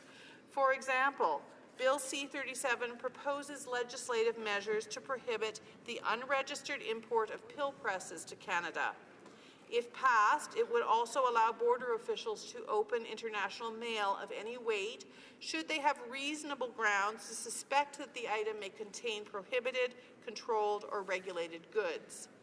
As well, it would grant the Minister of Health the necessary powers to quickly, temporarily schedule and control a new and dangerous substance. Il est important de souligner. It's important to underline that Bill C-37 and the modifications that our government is now proposing is one of the many essential measures that our government has taken to fight the opioid crisis. It's worth mentioning the benefits of some of the other initiatives that our government has undertaken. Without prescription, and we have expedited the review of naloxone nasal spray and assured that multiple formats are available to Canadians. We have granted exemptions to Insight and the Dr. Peter Centre to operate supervised consumption sites in Vancouver. And we have now issued exemptions for a total of 3 supervised consumption sites at fixed locations in Montreal and are expediting reviews for the approval of 18 additional sites in 10 cities: Montreal, Toronto, Vancouver, Surrey, Ottawa, Victoria, Edmonton, Calgary, Kelowna, and Kamloops. De plus, notre gouvernement a... Furthermore, our government cancelled the ban on access to an important treatment option, prescription heroin, to treat the most serious addictions. Regulations to control chemicals used to make fentanyl, making it harder to manufacture illegal substances in Canada.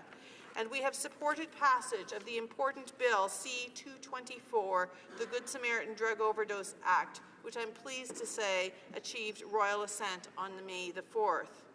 Finally, we are providing $100 million in federal funding to support the Canadian Drugs and Substances Strategy, as well as an additional $10 million in emergency funding to British Columbia and $6 million in emergency funding to Alberta. It is important that members understand that there is no single action that will end this opioid crisis immediately. There is no single law or policy that will do so. It requires comprehensive, urgent action. The adoption of the amendments our government is now proposing and making Bill C-37 law would be, however, a very important step forward to support a new approach to drug policy in Canada.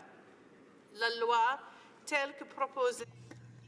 The proposed legislation would equip our government and law enforcement agencies with stronger tools to address problematic substance use. It would increase support to communities that are fighting the crisis on a local level. The amended legislation would also help our government to work with partners to implement an evidence-based approach that is comprehensive, collaborative, and evidence-based. Therefore, I encourage all members to support Bill C-37 and our approach to the Senate's amendment in order to protect Canadians and save lives. I thank my colleagues for their important work in this regard, and I thank you, Mr. Speaker, for the opportunity to discuss it. Questions and comments? The honourable member for Kamloops, Thompson Caribou. Thank you, Mr. Speaker. And I agree that C-37 does have some very, very important initiatives to tackle this particular crisis that we have. But I continue to be very concerned as a former mayor, a former member of local council. Anything that we've tried to make sure was included that gave that ability for communities to have a very thoughtful process has been taken away. So whether it was the initial sort of removal of the need for council approval in Kamloops, 100% of council agreed with it, but they also had the right and the ability to say we want to move forward. So that was stripped away, and we now had a very thoughtful suggestion from the Senate in terms of that there be some advisory support. And I think the advisory support could do many, many things in terms of how the cities are dealing with this issue above and beyond the particular crisis. Again, that's been stripped away. So I guess my question to the minister is, why does she not trust local government, local communities to have a part of this decision making and to be part of it and make it sure that it's in legislation? Because obviously it would appear she does not trust them to be part of the solution. Well, Minister of Health. Thank you, Mr. Speaker. I'm happy to respond to this question. I want to reiterate, because I'm not sure whether everyone has fully comprehended the severity of this crisis in British Columbia, where, as I say, based on the number of deaths that have occurred in the first 3 months of this year, if trends continue, there will be 1,400 deaths from overdose in British Columbia. This is a serious matter. We see no end in sight, and we have to make sure that we use all measures within our jurisdiction to be able to respond to it. So, as the member says, of course it is important to respond to the community, to make sure that there is a demand for these sites, to make sure that there is a need for these sites and that there is appropriate community consultation. I trust that the member is aware that those were among the 5 factors that the Supreme Court gave to us and requires that even within Bill C-37 that the Minister of Health would take into consideration in recognizing the need for the site. So clearly that need has to be demonstrated and the community must have the opportunity for input, and it's at the discretion of the Minister of Health to determine if further consultation is required. But we know that there is a huge demand for this. I speak on a very regular basis with people in these communities who are desperate to be able to have supervised consumption sites. And community consultation includes consultation with the members of the community who in fact are seeing their friends and family members, their young people dying.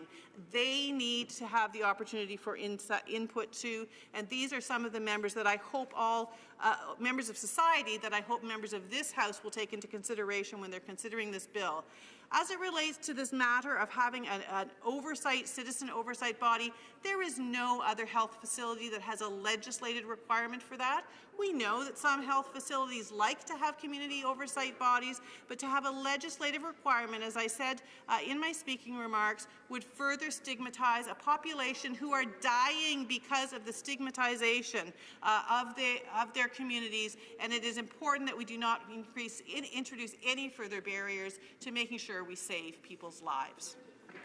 Questions et commentaires, questions and comments. The honourable member for Saanich Gulf Islands. Thank you, Mr. Speaker, and I thank the honourable Minister of Health. This will be the second time only in 6 years as a parliamentarian that I voted for time allocation. I voted for it also on C-37. The question here is urgent, and I agree with the minister, although I would say that this may be the classic case of the perfect being the enemy of the good. But when lives are at stake, I don't think we can take the time to argue over improvements that, frankly, I would want to see made too. And I'd ask the minister if she can give us any update on, we know on the street fentanyl is being found in 80% of the street drugs that are otherwise not identifiable fentanyl. Any update on what we're doing on the ground while we get this bill through the House as fast as possible? The Honourable Minister of Health.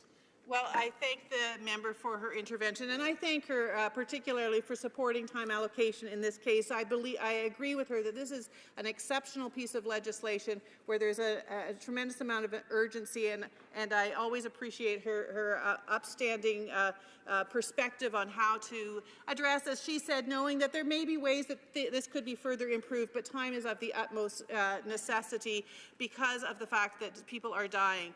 The member has also reiterated, perhaps she read in the newspaper in the last couple of days, that there is evidence now coming out of British Columbia that when you look at some of the drugs that are being sold in the street, the drug supply, that over 80% of some drugs are now contaminated with fentanyl and some of its analogs. This is of the utmost importance because of the fact that we have always had challenges with problematic substance use in society. It's by very nature of society, and as I said earlier, it goes with things like poverty and homelessness and unresolved trauma and the abuse that people have experienced. This was made worse, as the member knows, by the unfortunate reality of overprescription of opioids based on deceptive pharmaceutical practices, and this is an area that we are working on as well with a number of medical educators and regulatory bodies.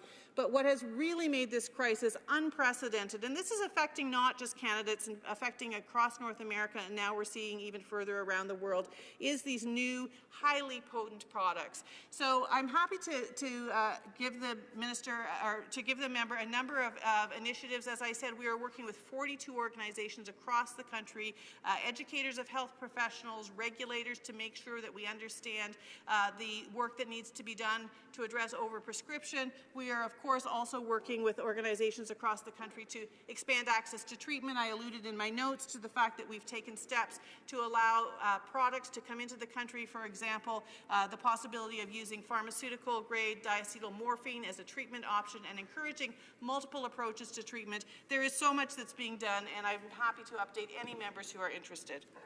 Questions and comments? The honourable member for Surrey Newton. Thank you, Mr. Speaker. Mr. Speaker, last summer, in the light of tragedy that happened in Surrey, I asked all members of Parliament, in fact, member also from South Surrey, White Rock was invited, and all the MLAs and the local professionals. We called an emergency summit, and I brought that issue to Honourable Minister. Honourable Minister has taken steps since then for the harm reduction measures balanced by enforcement strategies. But critics in Surrey are still asking me that the Minister, we are not doing it fast enough and we are not doing enough.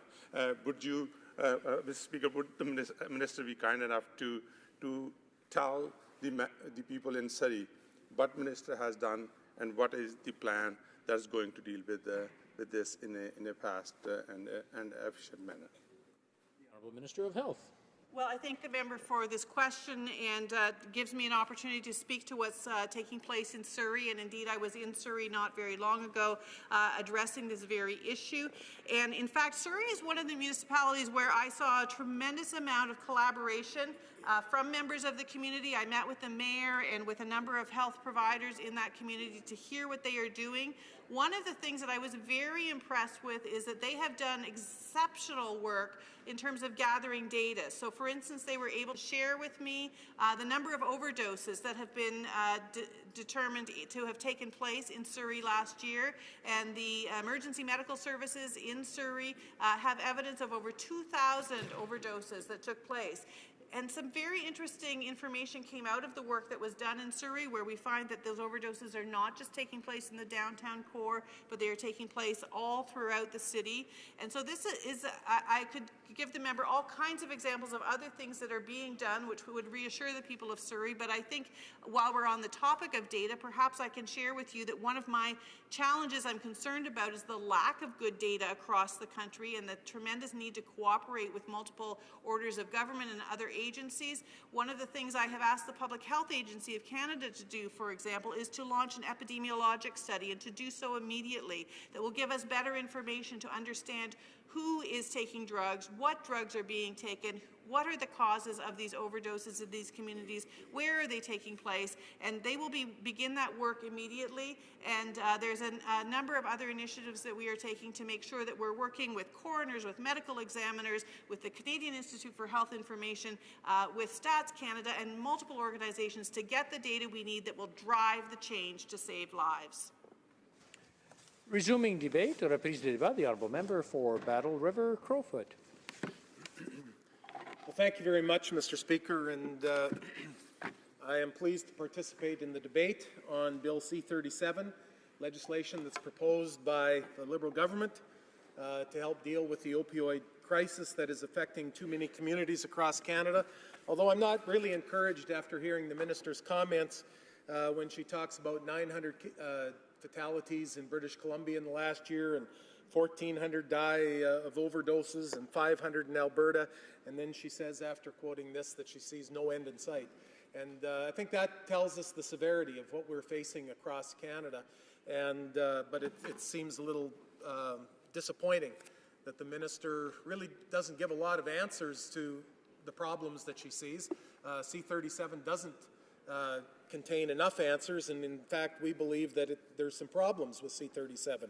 But today we're considering the amendments by my colleague, the official opposition health critic. It's my first entry into the debate on C-37, although it's not the first time that I've dealt with this.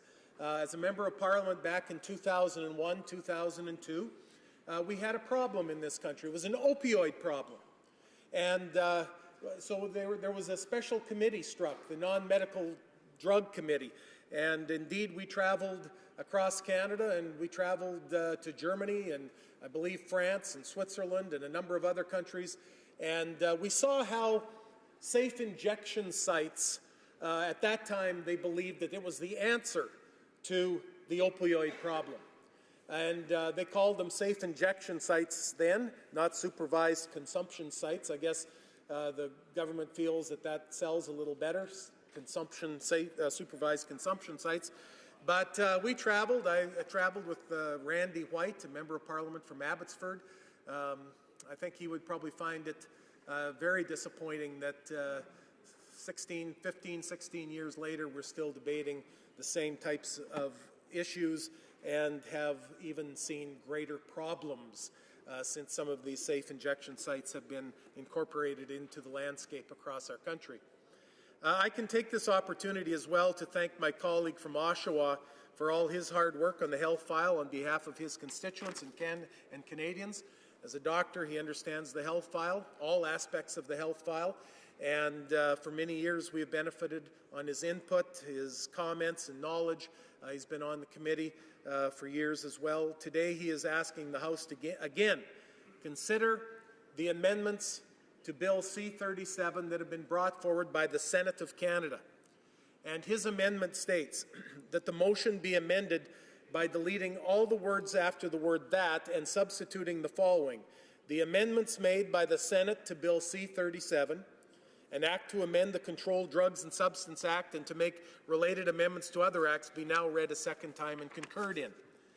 The first amendment that the Senate brought forward, Mr. Speaker, ensures that there is a minimum consultation period of 45 days prior to the approval of an injection site. The second amendment looks to establish a Citizens Advisory Committee responsible for advising the approved injection site, of any public concerns, including public health and safety issues. The amendment also looked to have the committee provide the minister with a yearly update on these matters. The third amendment directs those working at the site to offer the person using the site some legal pharmaceutical therapy before that person consumes or injects illegal drugs obtained illegally. Madam Speaker, or Mr. Speaker, it's disappointing to see that the minister has said she's flatly out refusing to accept the amendments from the Senate. Many Canadians, I believe, would feel that those amendments are fair, substantive, and reasonable. The Senate does not amend legislation from this House very often. The Senate takes very seriously any amendments that they would recommend back to the House. So I think that when they do take the time and study and then bring forward amendments, we should be paying attention to what they do. And we shouldn't discount it as quickly as this minister did. The Senate tries to help the government and this House pass good legislation. They want to help us to be sure that the laws we pass actually accomplish what we want done. They want to help ensure that our legislation does not cause other harm or place an unnecessary burden on Canadians. There are many reasons that the Senate may return a bill to the House with amendments. Yet it is important that we accept suggestions and recommendations from the other place and agree to consider them seriously. The First Amendment, Mr. Speaker, asks for a minimum consultation period of 45 days prior to the approval of an injection site anywhere in Canada. The Senate knows that not all communities nor all Canadians want injection sites, or as the minister calls them, supervised consumption sites, in their local community. I think anyone really looking at community injection sites understand why.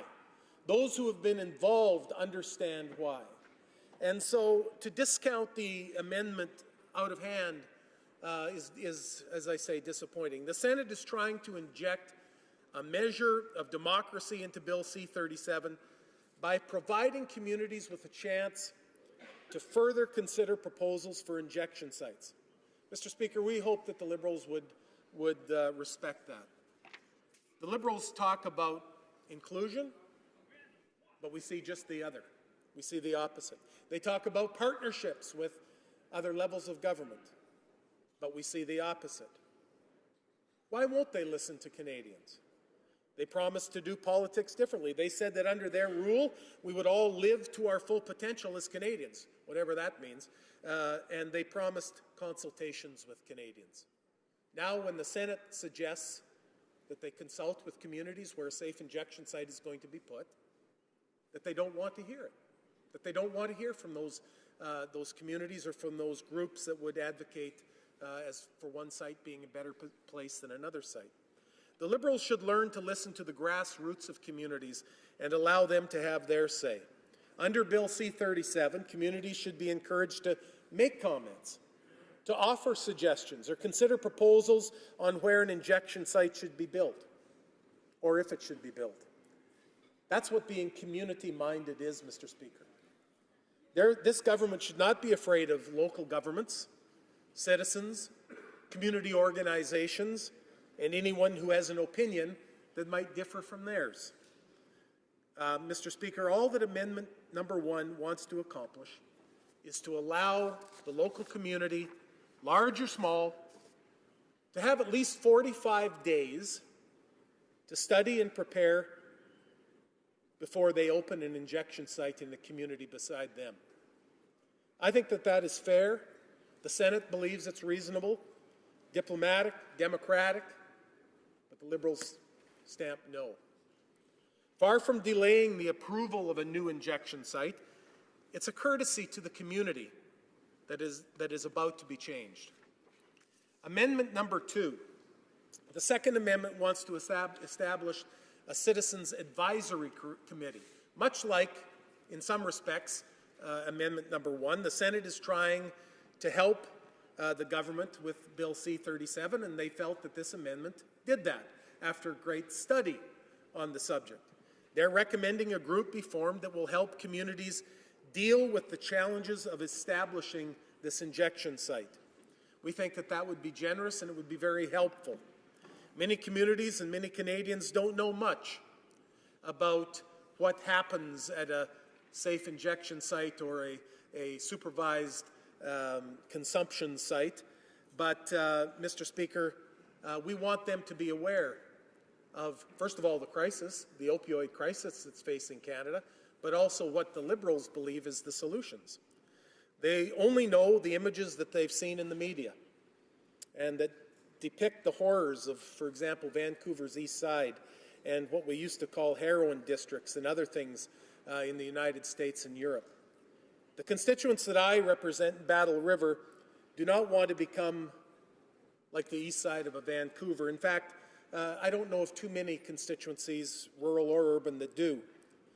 In fact, probably most, in my being almost like a Bible Belt in parts of Alberta, there's probably more time spent praying for drug victims on those streets, and so they care very much. Let me say, they care very much. We feel very badly to see lives ruined by the opioid crisis. I think, and I honestly believe, that communities are there and want to help. We want to do the right thing. We want to address the crisis, even if it's in our own communities. And as you can see by the statistics that the minister quoted, 900 deaths in BC last year, 500 in Alberta. It's in every community. But the Liberals are saying that we must do only what the Liberal politicians in Ottawa say we have to do, whether that's in Alberta or anywhere else. And by opposing Amendment number 2, the Liberals are denying Canadians the opportunity to be involved in this. They don't want experts, the government doesn't want experts bringing their knowledge into communities and making recommendations and suggestions or amending anything. The Liberals are trying to dictate what every community in Canada must do when it comes to their supervised consumption sites. That's too bad, because wherever the opioid crisis raises its ugly head, in most communities, rural or urban, I can tell you that that community would like to have some credible and knowledgeable assistance. Why won't the Liberals want that? The government is saying, we know what's best. One size will fit all. Imagine as injection sites are brought into communities across Canada, none of the lessons learned are going to be shared with those communities. None of the problems that have been dealt with successfully in certain communities will be available to other communities, so they will be able to be benefited. The Senate is simply trying to help this government with their bill. The Senate is trying to look out for communities large and small, having experts who know about the problems and can help communities grapple with them. I think, Mr. Speaker, that would be a good thing. We hope this government does not dig in their heels on these amendments. We hope that the minister is not just saying, just do what I say, I know best. It seems that's what she's doing. Canada has many different diverse communities. The operators of injection sites would appreciate being advised of community concerns and local health and safety issues. Not all injection sites are going to be able to operate in the same way in every community.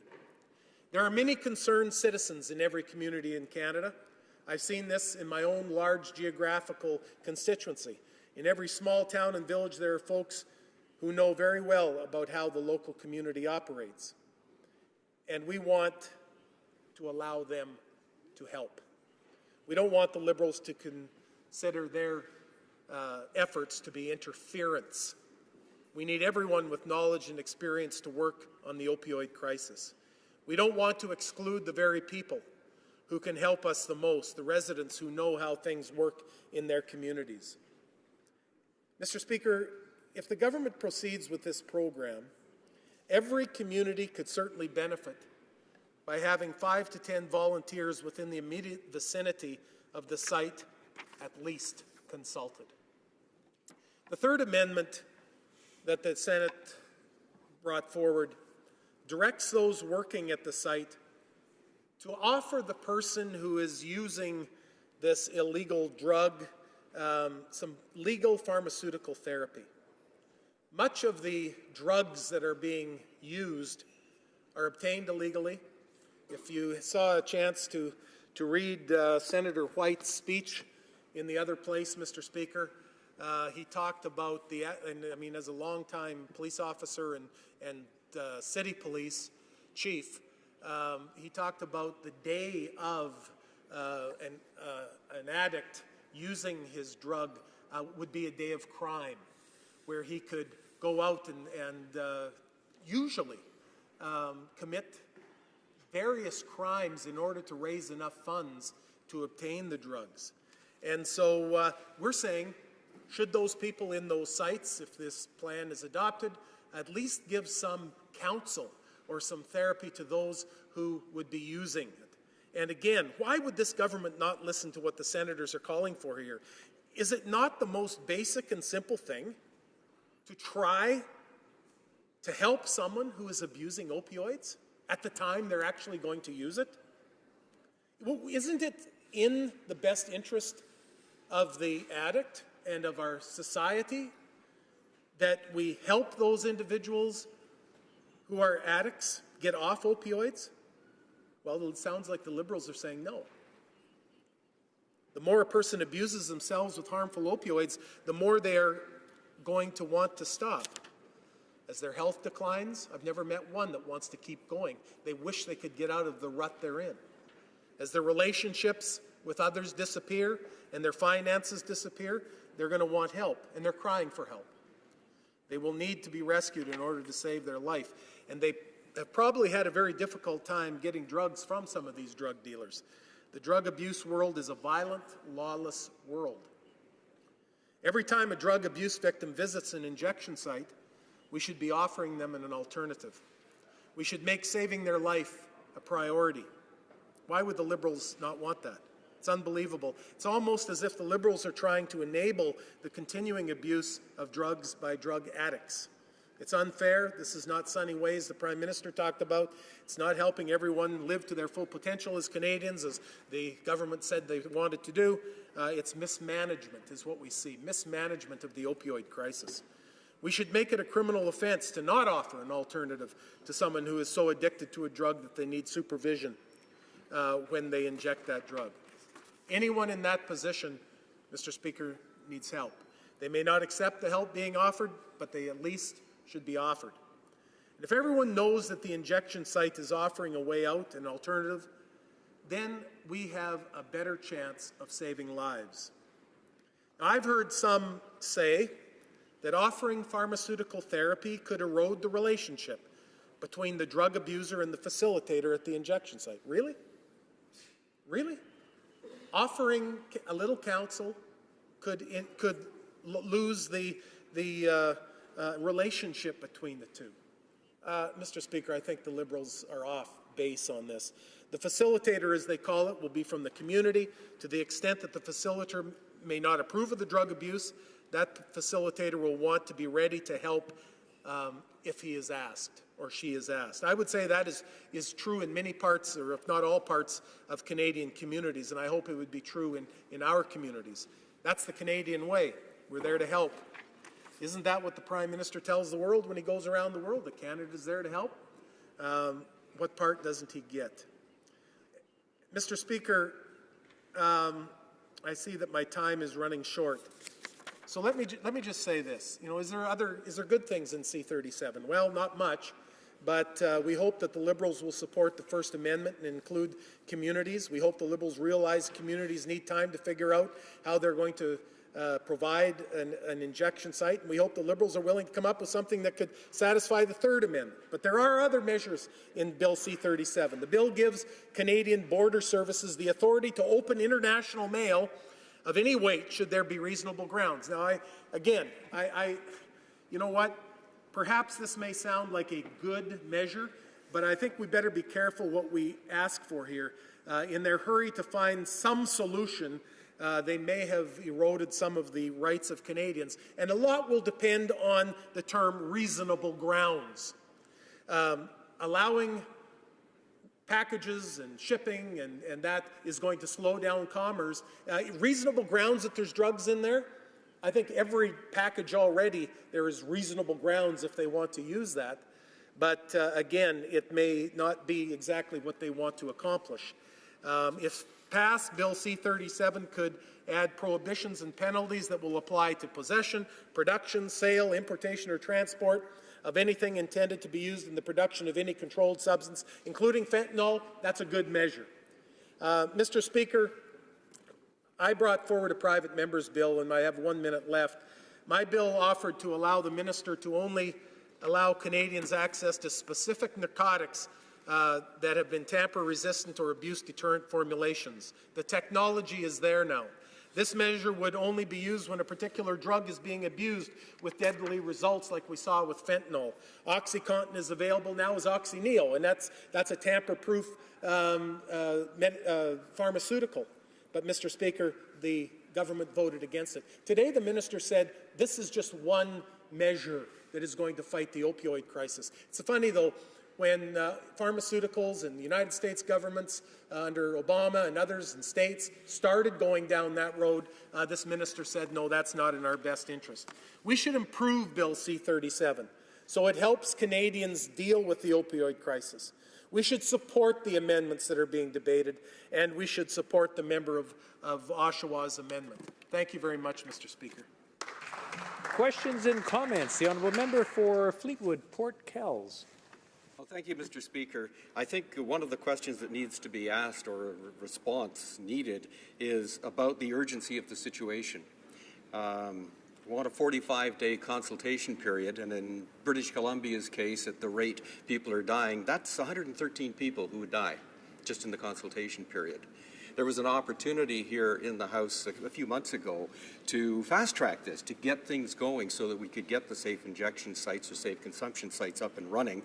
That was blocked by the same party that wanted to do away with the one and only safe injection site in British Columbia in the downtown east side, and that would be your Conservatives.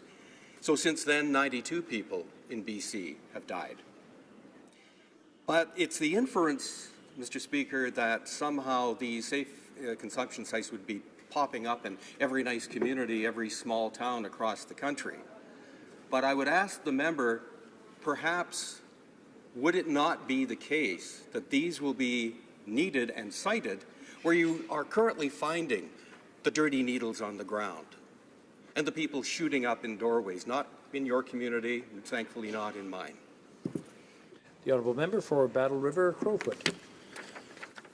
Mr. Speaker, I take great offense to the, to the minister or to the member who says that by wanting to debate in this place, he almost alleged that people were dying only because we didn't get those safe injection sites into their community, coming to a community near you.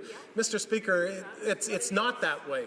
It is not that way. Extra debate on an issue like this is not the reason why people were dying. And the other point I would like to make, in 2001, we traveled to countries like Germany and on this very issue. And he said in his question that, shooting up in doorways, shooting up at the park, this is going to clean all that up. There is no one who believes that are involved in safe injection sites. When you go to the safe injection site, yes, that's right, they're going to be supervised in that injection site. But you go around, like we did, around the safe injection site, you still see people shooting up on the sidewalks. You still saw needles laying in the park. You were still warned about walking in sandals or bare feet through a park. You couldn't do it. Because the truth is, Mr. Speaker, they do not only go to the safe injection site. If they know they're going to get a clean needle, they typically go, they'll get a needle or two, and those will be disposed the next time they shoot up. Typically, as we found out back then in Germany and Switzerland and some of those countries, typically it is not the next time in the safe injection site. So, Mr. Speaker, we do have an opioid crisis here. The government stood up and voted against Private Members Bill 307 that would have said, let's have tamper-resistant fentanyl. No, they wouldn't accept that. It wasn't designed to be the answer to all the problems. One little tool in the toolkit, exactly like what the minister said. But she said, no, that's not our plan. And so, again, Mr. Speaker, we need to proceed. The Senate did a study. The Senate brought in people from all across Canada. The Senate worked hard and took their study very seriously. And now the Liberal government wants to reject the amendments coming out of the Senate because they believe they only know the one-size-fits-all. Shameful. Questions and comments? Questions et commentaires. The honourable member for Nanaimo, Ladysmith. Thank you, Mr. Speaker. Shameful would characterize, in my view, 10 years of Conservative inaction, followed by a year and a half of Liberal foot-dragging, followed by 3 months of Senate stalling, studying the exact same questions that were debated and rejected in committee, while people continue to die at rates way beyond other countries. And in my own community, Nanaimo, we had 13 people died just in the first 3 months of this year alone. 28 people who died last year. We're losing people at the same rate as Vancouver. The West Coast has been hit very hard by the opioid crisis for all kinds of reasons. Over-prescription, access to West Coast shipping, untreated pain, improper way of supporting people with PTSD. The causes are myriad, but the solutions have fallen completely to the front line. Ambulance, paramedic, firefighters, social workers, NGOs who train people in naloxone, so that this House can't get it together and actually remove the barriers to the solutions that have been identified. That is shameful to me. Now, specifically, the members talking about the community consent amendment that the Senate has brought, an idea, again, that was rejected at committee, and specifically, the legislation already requires the Minister of Health to consider expressions of community support when they are considering licensing a new site. So why on earth would the member continue to propose and support this Senate amendment, which is just getting in the way of approval of treatment facilities for addicted people? Member for Battle River, Crowfoot. Well, I thank the member. I thank for her concern on this. I don't question that. Obviously, all of us are concerned about the crisis that is happening. 900 people in her province, fatalities last year. She says that it has to be community consent. It's community consult. That's what the amendment talks about. That there'd be a 45-day consultation period with the community. And Mr. Speaker, it's not a consensual agreement that they're asking for. They're saying that the community has given this opportunity of 45 days before this safe injection site is brought to their community. Again, Mr. Speaker, it's almost like the heavy hand of Ottawa coming down saying we know best in every community across this land. And Mr. Speaker, I disagree with that. But I do agree that I think that we need to look for ways that we can adequately move forward and recognize the significance of what we're seeing. This is not an issue, as I've said in my speech, that has begun 10 years ago under our government. In 2001, 2002, I was on that non-medical drug committee when we traveled the country and the issue was there. We have new opioids being brought forward almost monthly, it seems. That might be a little bit of an exaggeration, but if it isn't OxyContin, it's fentanyl. If it isn't that, it'll be something else, many of which are concocted in the basements of homes and garages. I even hate, like Senator White, to use the word drugs. They're poison in some cases. But the fact is that the safe injection site is not the answer to the problem. And it may be an answer. It is not the answer. And especially a safe injection site that can't give counsel to the individual, the Third Amendment. I think that's the shameful part. The shameful part is that we not bring forward measures that would simply keep the issue going as it is now, the status quo, but that we would see some effective changes here.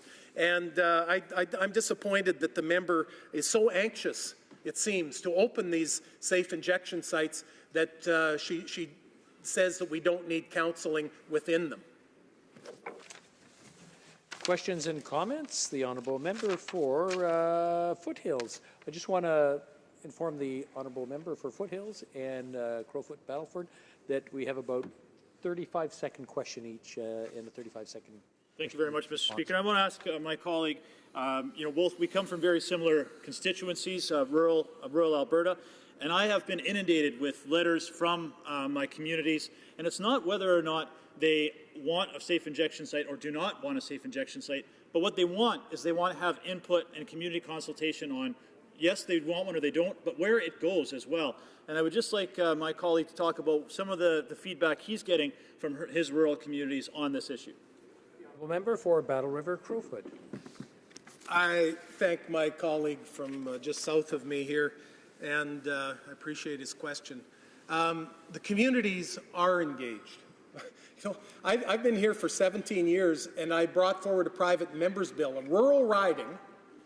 Typically, we think of the East Side, Vancouver, and others, but I brought forward a right to deal with tamper-proof opioids. That shows how much community involvement there is. I have a wife who's a registered nurse and a daughter who's a registered nurse, and my daughter says, Dad, we've got to do something here. People are coming in asking for the kit, because they know that the drugs that they are taking will be laced with poisons that are made up in garages. So it's not just happening in the big cities anymore. He's right. As much as I hate to admit it, that out in rural riding, especially with the economy in Alberta, I think that's a contributing factor. We're seeing more and more all the time, and we have to have answers that are going to actually help. Resuming debate, the Parliamentary Secretary to the Government House Leader. Oh, I'm sorry. Got a mix-up on I'm sorry. We'll go with something other than the list I have here. The gentleman who's standing, the Parliamentary Secretary to the Minister of Innovation. I just want to inform the Honourable Parliamentary Secretary that he'll have about 15 minutes, and then another 5 minutes to resume his debate after question period. The Honourable Parliamentary Secretary. Thank you, Mr. Speaker. I'd like to start by thanking each of the members of the House and House Standing Committee on Health and the Senate Standing Committee on Legal and Constitutional Affairs for their work on C-37. Obviously, I'd also like to thank the Minister as well as her current and previous parliamentary secretaries for all the work they've done on this and the leadership they've shown. The honourable members of the Senate, Mr. Speaker, have adopted some amendments to Bill C-37 around supervised consumption sites, particularly for supporting public consultation in the application process. I welcome the opportunity to rise in the House today to speak about these amendments to Bill C-37, an act to amend the Controlled Drugs and Substances Act, and to make related amendments to other acts. Comme chacun de mes collègues le sait, as all my colleagues know, Canada is currently experiencing a large number of deaths associated with opioids and other substances. Too often, we hear about new and powerful drugs that end up in our communities, and horrific stories of families and communities facing loss of their loved ones following an overdose. Associated with problematic substance use in Canada, Bill C-37 proposes important legislative changes to support a new Canadian drugs and substances strategy, a comprehensive, collaborative, and compassionate strategy composed of 4 pillars: prevention, treatment, harm reduction, and enforcement, each one built on a strong foundation of evidence. These proposed legislative changes, Mr. Speaker, will help provide public health officials and law enforcement organizations in Canada with the tools they need to help communities in addressing problematic substance use, including life-saving harm reduction initiatives to help those struggling with opioid use disorder. Le projet de loi C-37. Bill C-37 was designed to provide genuine support to communities experiencing this crisis by eliminating pointless obstacles to the establishment of supervised injection sites. Speaker, Bill C-37 would streamline the application process for supervised consumption sites by replacing the current 26 criteria set out in the Controlled Drugs and Substances Act with the 5 factors set out by the Supreme Court of Canada in its 2011 decision regarding Insight. These factors are: 1, impact on crime rates; 2, local conditions indicating need; 3, regulatory structure in place to support the facility; 4, resources available to support its maintenance; and 5, expressions of community support or opposition. En réduisant le By reducing the number of criteria, the administrative burden on communities seeking to open a supervised injection site would be reduced. But the health and safety of those operating the site, their clients, and the neighborhood would not be compromised, Mr. Speaker. Underscore our government's position on the importance of community consultation in the establishment of supervised consumption sites, while also reducing the barriers for communities to establish life-saving services for their citizens. Our government recognizes and respects that there is a balance between a community's need for adequate time and appropriate channels to provide valuable feedback, and the need to minimize unnecessary delays in the administrative process for critical harm reduction services. That is why in Bill 37, Mr. Speaker, our government is proposing an authorization process that respects the Supreme Court of Canada's decision and criteria, including the requirement that the Minister of Health must consider expressions of community support or opposition when reviewing applications for supervised consumption sites. Grâce à l'approche proposée, Thanks to this proposed approach, communities can be reassured that their voices will be heard and every request will be subject to exhaustive examination.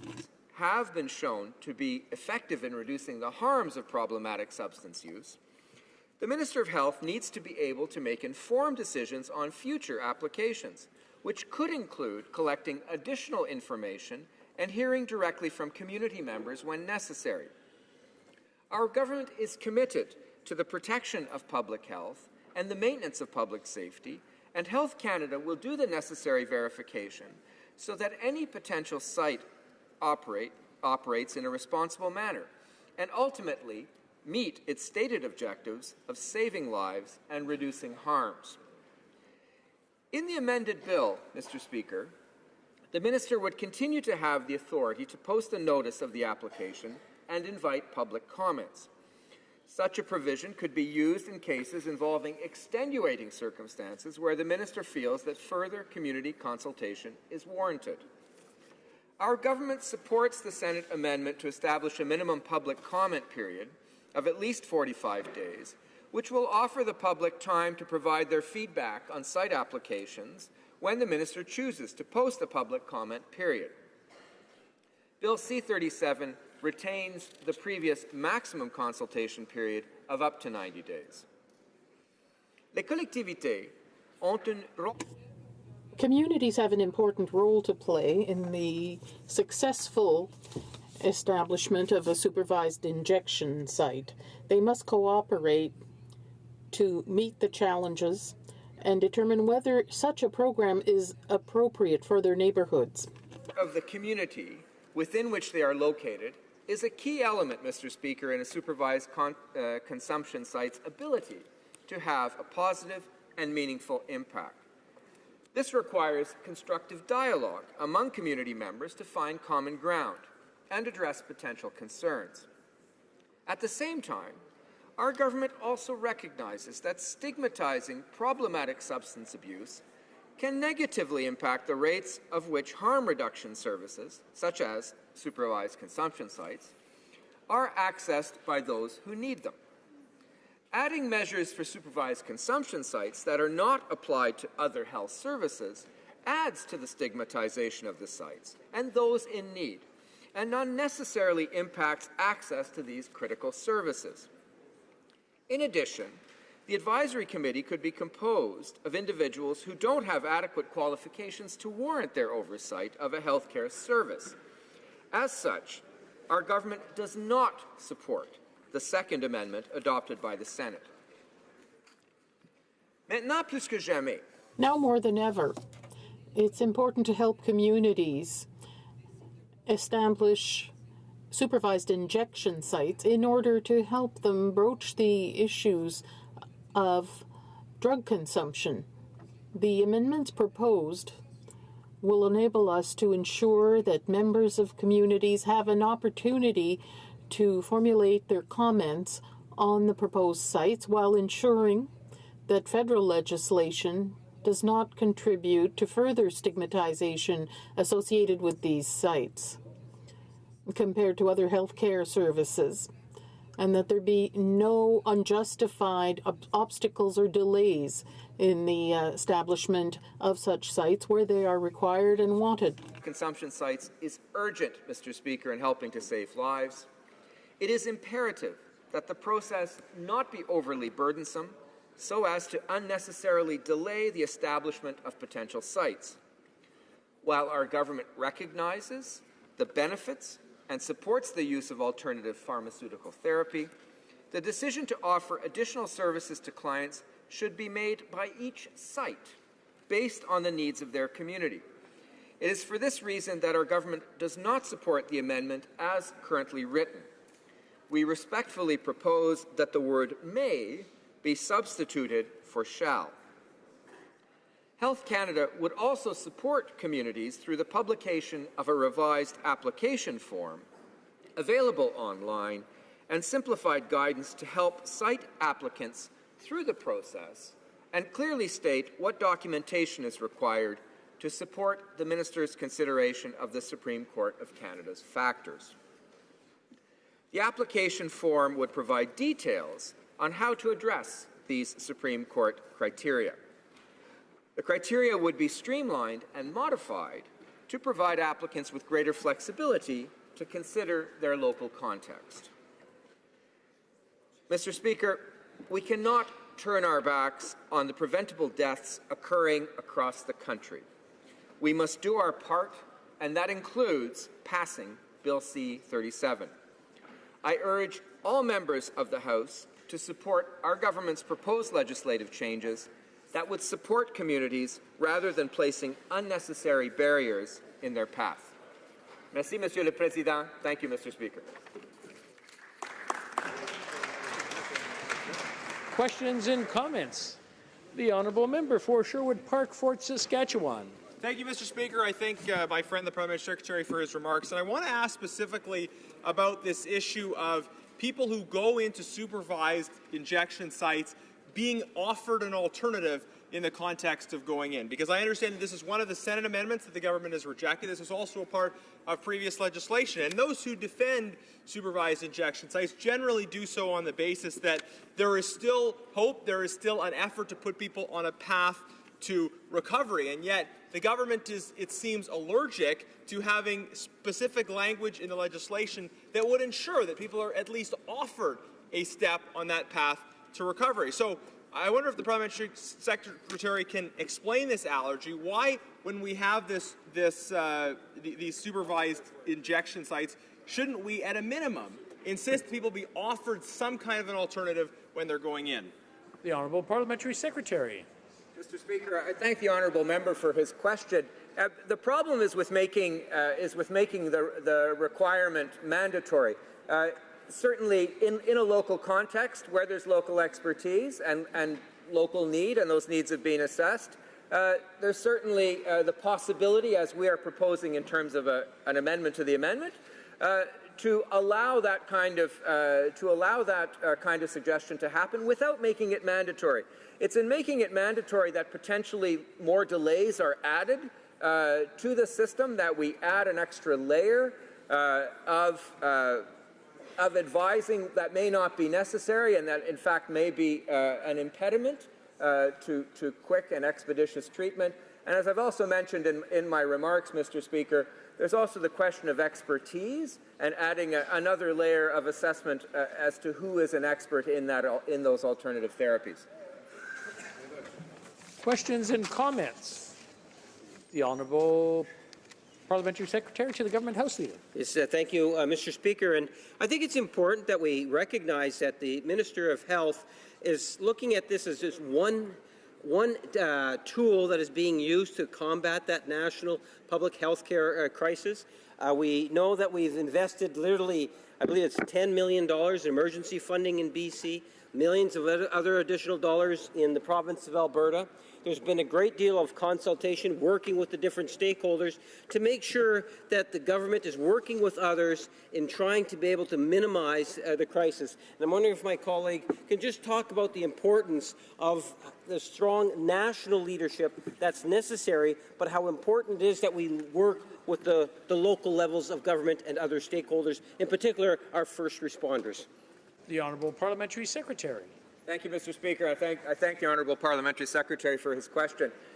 We're in the middle of a crisis, Mr. Speaker, and therefore we need national leadership to coordinate and the response across the country and to allow the appropriate level of resources to be targeted on the specific regions of the country that need it the most. But that being said, we are trying to strike a balance with this legislation with local communities to help identify and work with us towards finding solutions. That includes first service providers, and much of what we are doing in this legislation, Mr. Speaker, is listening to the suggestions that those people have made on the ground to us in terms of dealing with this crisis. There will be 6 minutes and 19 seconds remaining following question period for questions and comments. Statements by members. Déclaration des députés. The Honourable Member for Dorval, Lachine, LaSalle. Mr. Speaker, I rise today to wish a very happy anniversary to the city of Lachine. 350 years ago, France gave the domain of Saint-Sulpice to the explorer Robert Cavelier de La Salle. Over the centuries, this area became the third largest parish on the island of Montreal. It became the starting point of the road leading north for the fur trade, and it became a literal passage for Montreal's industry when the Lachine Canal was built. If you're planning to come and visit Montreal to celebrate our 375th anniversary, be sure to stop by Lachine. All summer long, there will be plenty of activities designed to mark our sesquicentennial, celebrate our past, and look towards our future. Thank you. The Honourable Member for Saskatoon University. Yesterday, like millions of dads around the world, I grabbed my toddler, handed her a gift and a card, and told them to give her to her mummy for Mother's Day. She happily claimed credit for the gift and received her mother's hug in response. For at least one day each year, mothers are the center of attention. But it is a good question to ask. What is the value of mothers in society? For some, being just a mother is unimportant. It does not have the glamour or prestige of others' roles. It is argued that to replace the role of a mother, it just takes someone, anyone who cares. But the history of society and our own personal experiences argue for a different conclusion. Mothers provide the foundational education, nurturing, and love, which all people need. They are unique, different, and special, and no one should be denied a mother. The special role of motherhood should not be denied by our governments or by our societies. So to my mother, my wife, the mom of my little one, and to mothers all across Canada, happy Mother's Day. The Honourable Member for Malpeque. Mr. Speaker, I rise to honour former PEI, MLA, and Cabinet Minister Leon Bagnall, who passed away April 30th. Mrs. Bagnall served in the PEI legislature for 14 years. Elected in 1979, she was the first progressive Conservative woman appointed to Cabinet on PEI, as Education Minister and Minister responsible for the status of women. Leon served as interim party leader for the PEI Progressive Conservative Party, the first woman to lead an opposition party in Canada. Mrs. Bagnall was named to the Order of Canada in 1994 and honoured the Order of PEI in 2005. A former teacher, farmer, and mother of 5, she is remembered as a community leader and political pioneer. Whether it was family, church, community, or politics, Leon was always modest and unassuming. As a former Lieutenant Governor stated, quote, Bagnall was simply a wonderful person, end quote. And that she was, Mr. Speaker. We extend our condolences to her family and our thanks for her service. The Honourable Member for Nanaimo, Ladysmith. Meeting these past few weeks with Nanaimo Ladysmith groups like Haven Society, Nanaimo Family Life Association, and community centres for Indigenous peoples, they have one worry in common: a shortage of reliable, stable funding to keep the lights on.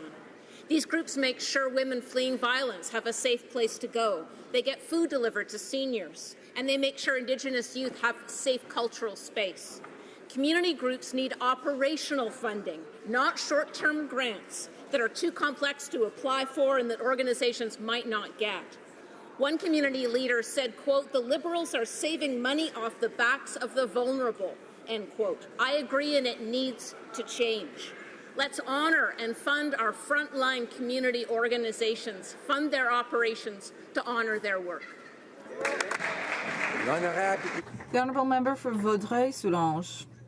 Mr. Speaker, I'm proud to rise in the House as the unprecedented floodwaters in my riding of Vaudreuil-Soulanges and all across Canada are beginning to recede.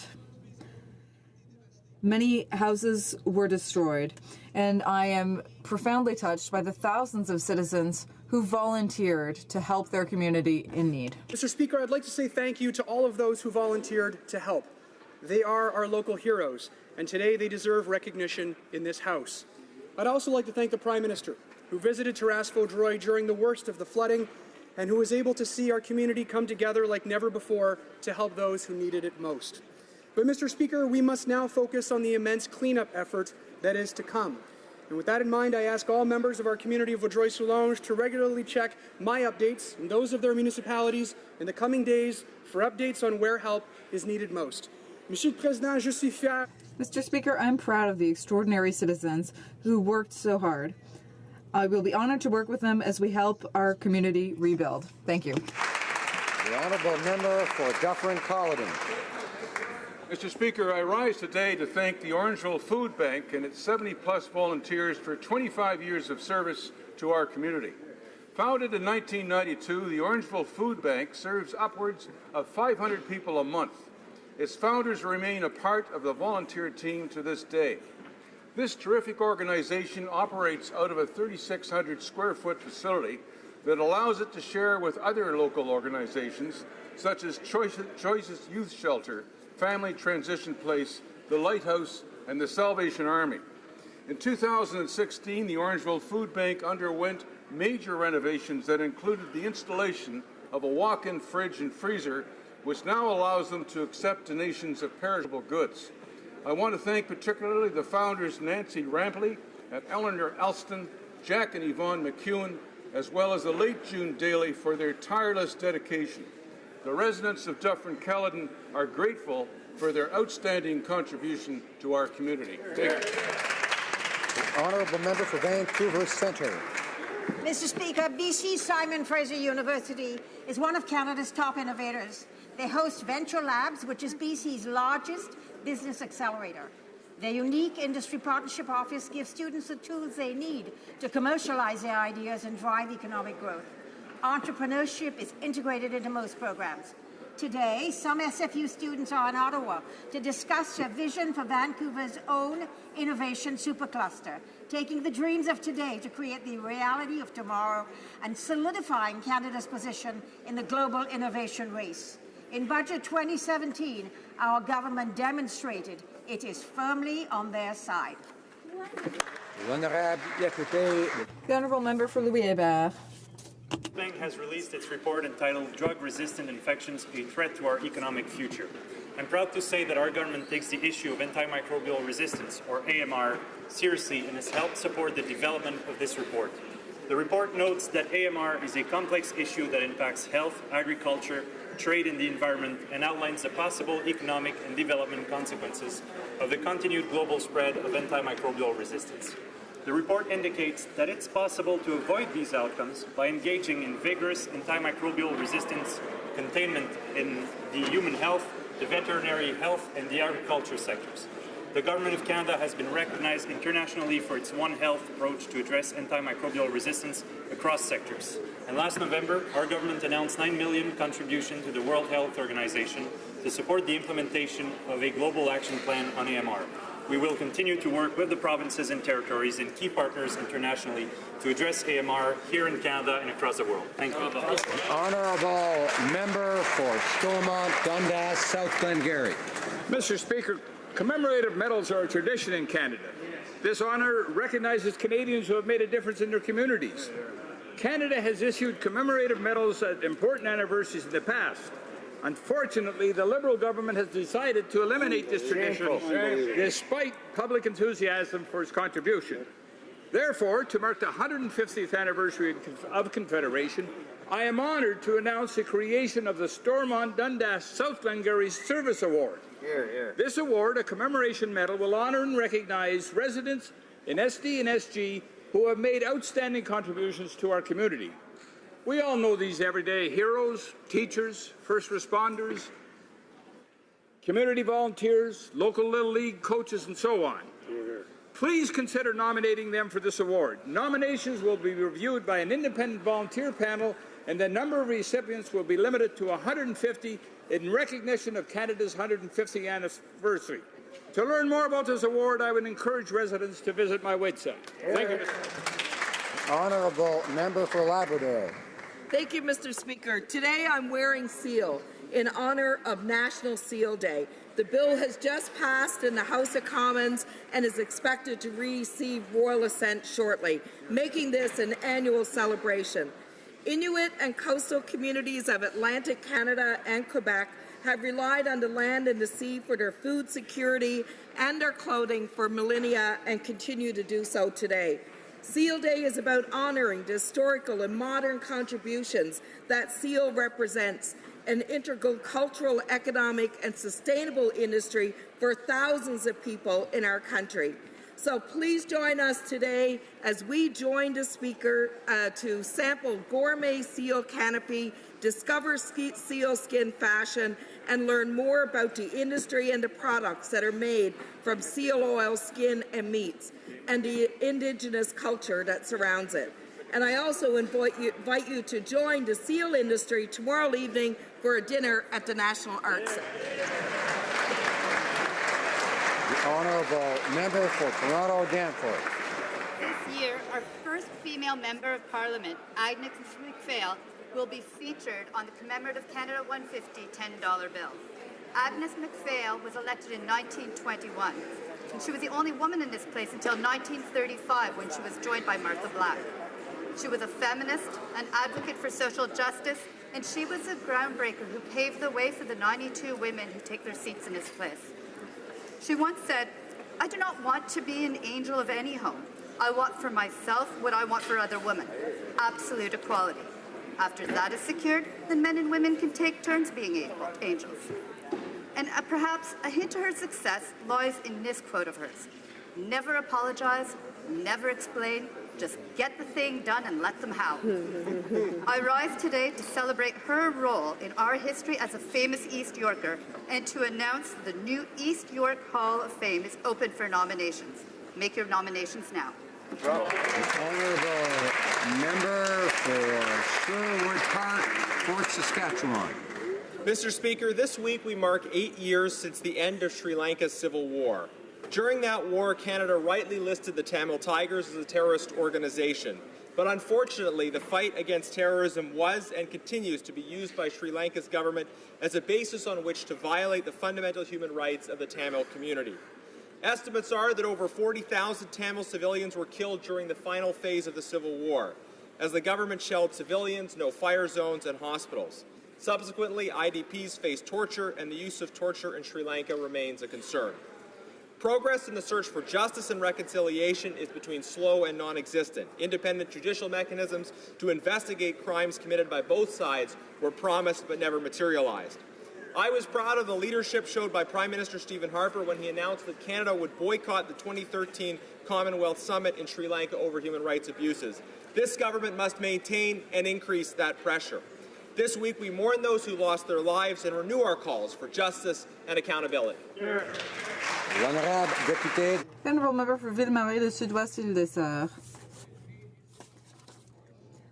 On May 17th, 375 years ago, the village of Hochelaga was established. Today we're celebrating the anniversary of the city in which I grew up and the city which I continue to discover every day. For coexistence where communities hailing from far and wide live together in mutual respect, welcoming people who need a new home, like those escaping the Irish Great Famine, the atrocities of the Holocaust, the Vietnam War, and more recently, the Syrian Civil War. Montreal is known for its multiculturalism, including its cuisine. It's as famous for its smoked meat as it is for its piri-piri chicken or its poutine. Montreal's flag bears the French fleur de lis, the English rose, the Scottish thistle, and the Irish shamrock.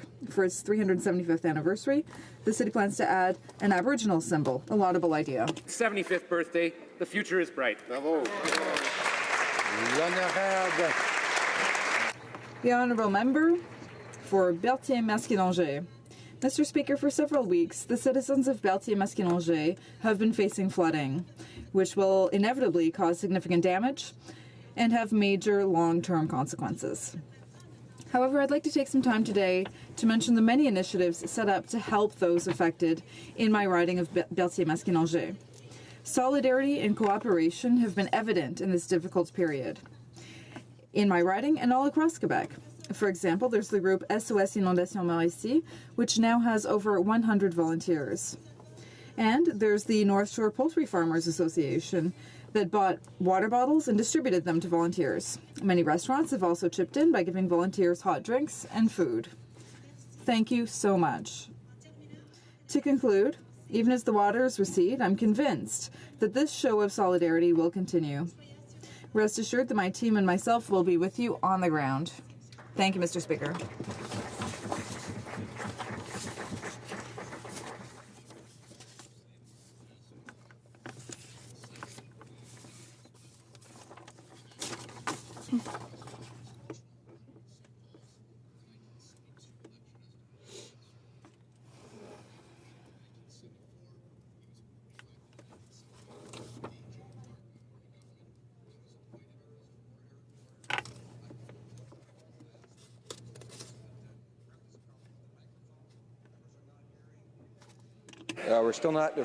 They are now hearing. So I'd ask the member for Parry Sound, Muskoka, if he doesn't mind, to begin again. Thank you. Speaker, I rise in the House today to mark the passing of the Honourable Ron Atke. Sadly, he died this past Friday. Ron Atke was first elected to the House of Commons for the Toronto riding of St. Paul's in the 1972 election as a Progressive Conservative. After being defeated in 1974, he was re-elected in 1979 as part of the Joe Clark minority government and was appointed Minister for Employment and Immigration. Under his and the Honourable Flora MacDonald's ministerial leadership, with the backing of the Prime Minister, Mr. Atke was instrumental in large numbers of Vietnamese refugees, then known as the Boat People, being admitted to Canada. After accomplishing this great political achievement, Mr. Atke was defeated in the 1980 election, but was returned to the practice of law, but also from 1984 to 1989, he served as chairman of the Security Intelligence Review Committee. I knew Ron for over 35 years. I know I speak for many friends and colleagues of Mr. Atke's in this House when I say how thankful we are for his many years of dedicated service to Canada. Our thoughts and prayers go out to his family, including wife Marie and children Aaron Tate, Matthew Atke, and Jennifer Price. He will be greatly missed.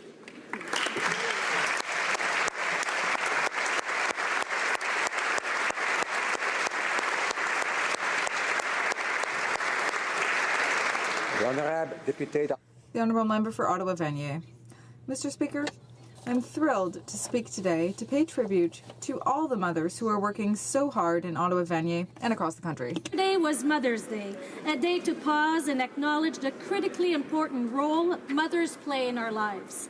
I also want to mention that May 15th is the International Day of Families. As this government continues to invest in rights of women and girls across the globe, I want to acknowledge the important work Canadian organizations play in helping supporting families across the globe with investments in children's education, safe, clean drinking water, and sanitation, and unwavering support of reproductive health funding.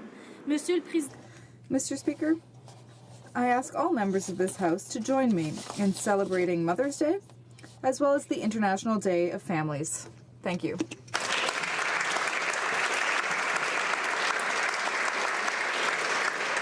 Questions orales, oral questions. The Honourable Leader of the Opposition.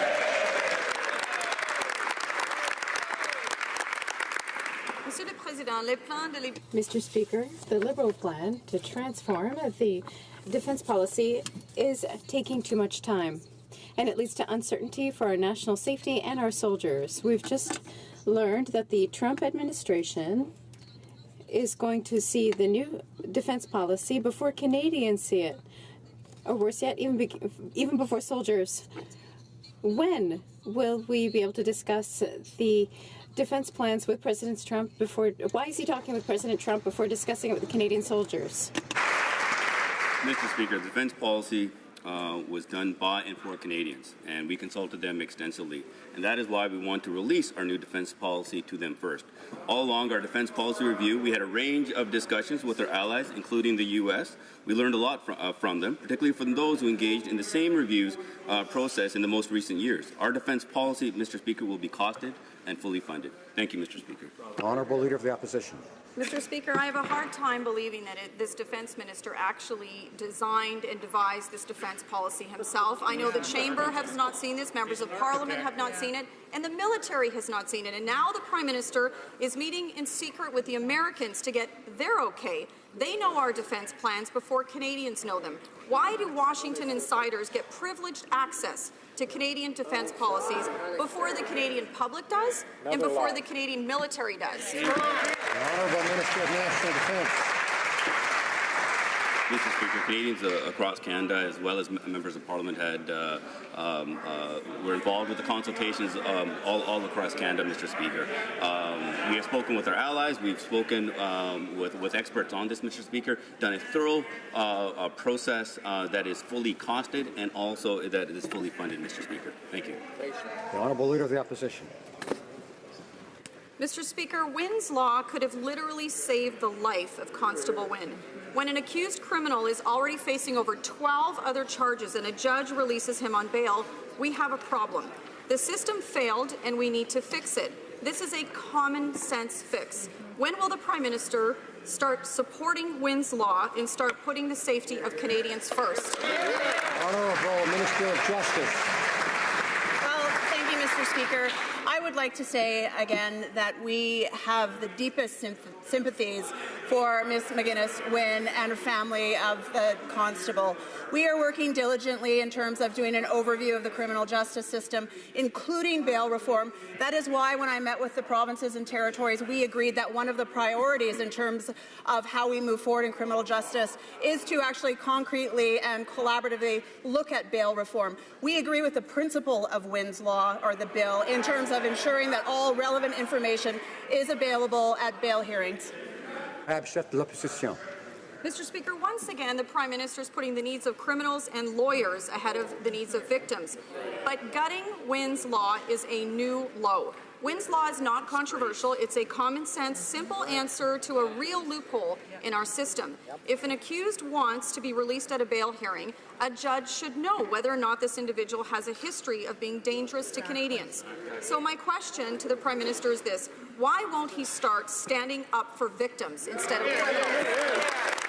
Honourable Minister of Justice. Well, thank you, Mr. Speaker.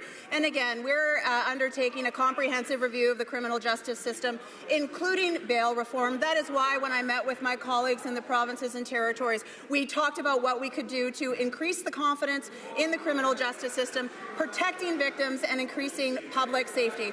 We are moving forward collaboratively.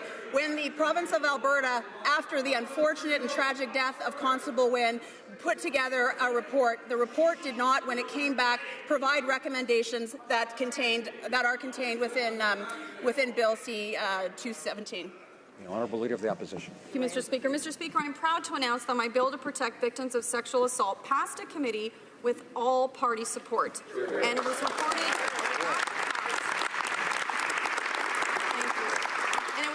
Back to the House by the member from Sarnia-Lambton. This is about building confidence in our justice system so more victims of sexual assault feel comfortable reporting and seeking justice. This is something we can all do together to show victims that we believe them. So will the Prime Minister join me and the Leader of the NDP and fast-track this bill to the Senate? Honourable Minister of Justice. Mr. Speaker, and thank you to my honourable colleague across the way for putting forward the private member's bill. That will indeed improve training for lawyers in terms of sexual assault. I was very pleased to see the results of committee, wherein it was unanimous to put forward 3 amendments to the current private member's bill, including expanding the sexual context in terms of training. I look forward to supporting this private member's bill as it proceeds through the House. The honourable member for Beloeil-Chambly. Président, le ministre a bien beau nous répéter que les risques associés avec la banque d'infrastructure seront assumés par les investisseurs plutôt que les contribuables, mais j'en doute fortement. Les grandes sociétés d'investissement sont... Excusez-moi. Carrément, il y a un problème avec l'interprétation. Est-ce que ça fonctionne? Test 1, 2. Is it working? I ask the member for Beloeil-Chambly to restart. It'll be better the second time around. The minister can keep telling us that the risks associated with the infrastructure bank, that the costs will be taken on by investors and not taxpayers, but it's really hard to believe. Big investment companies are there for the profits to be made.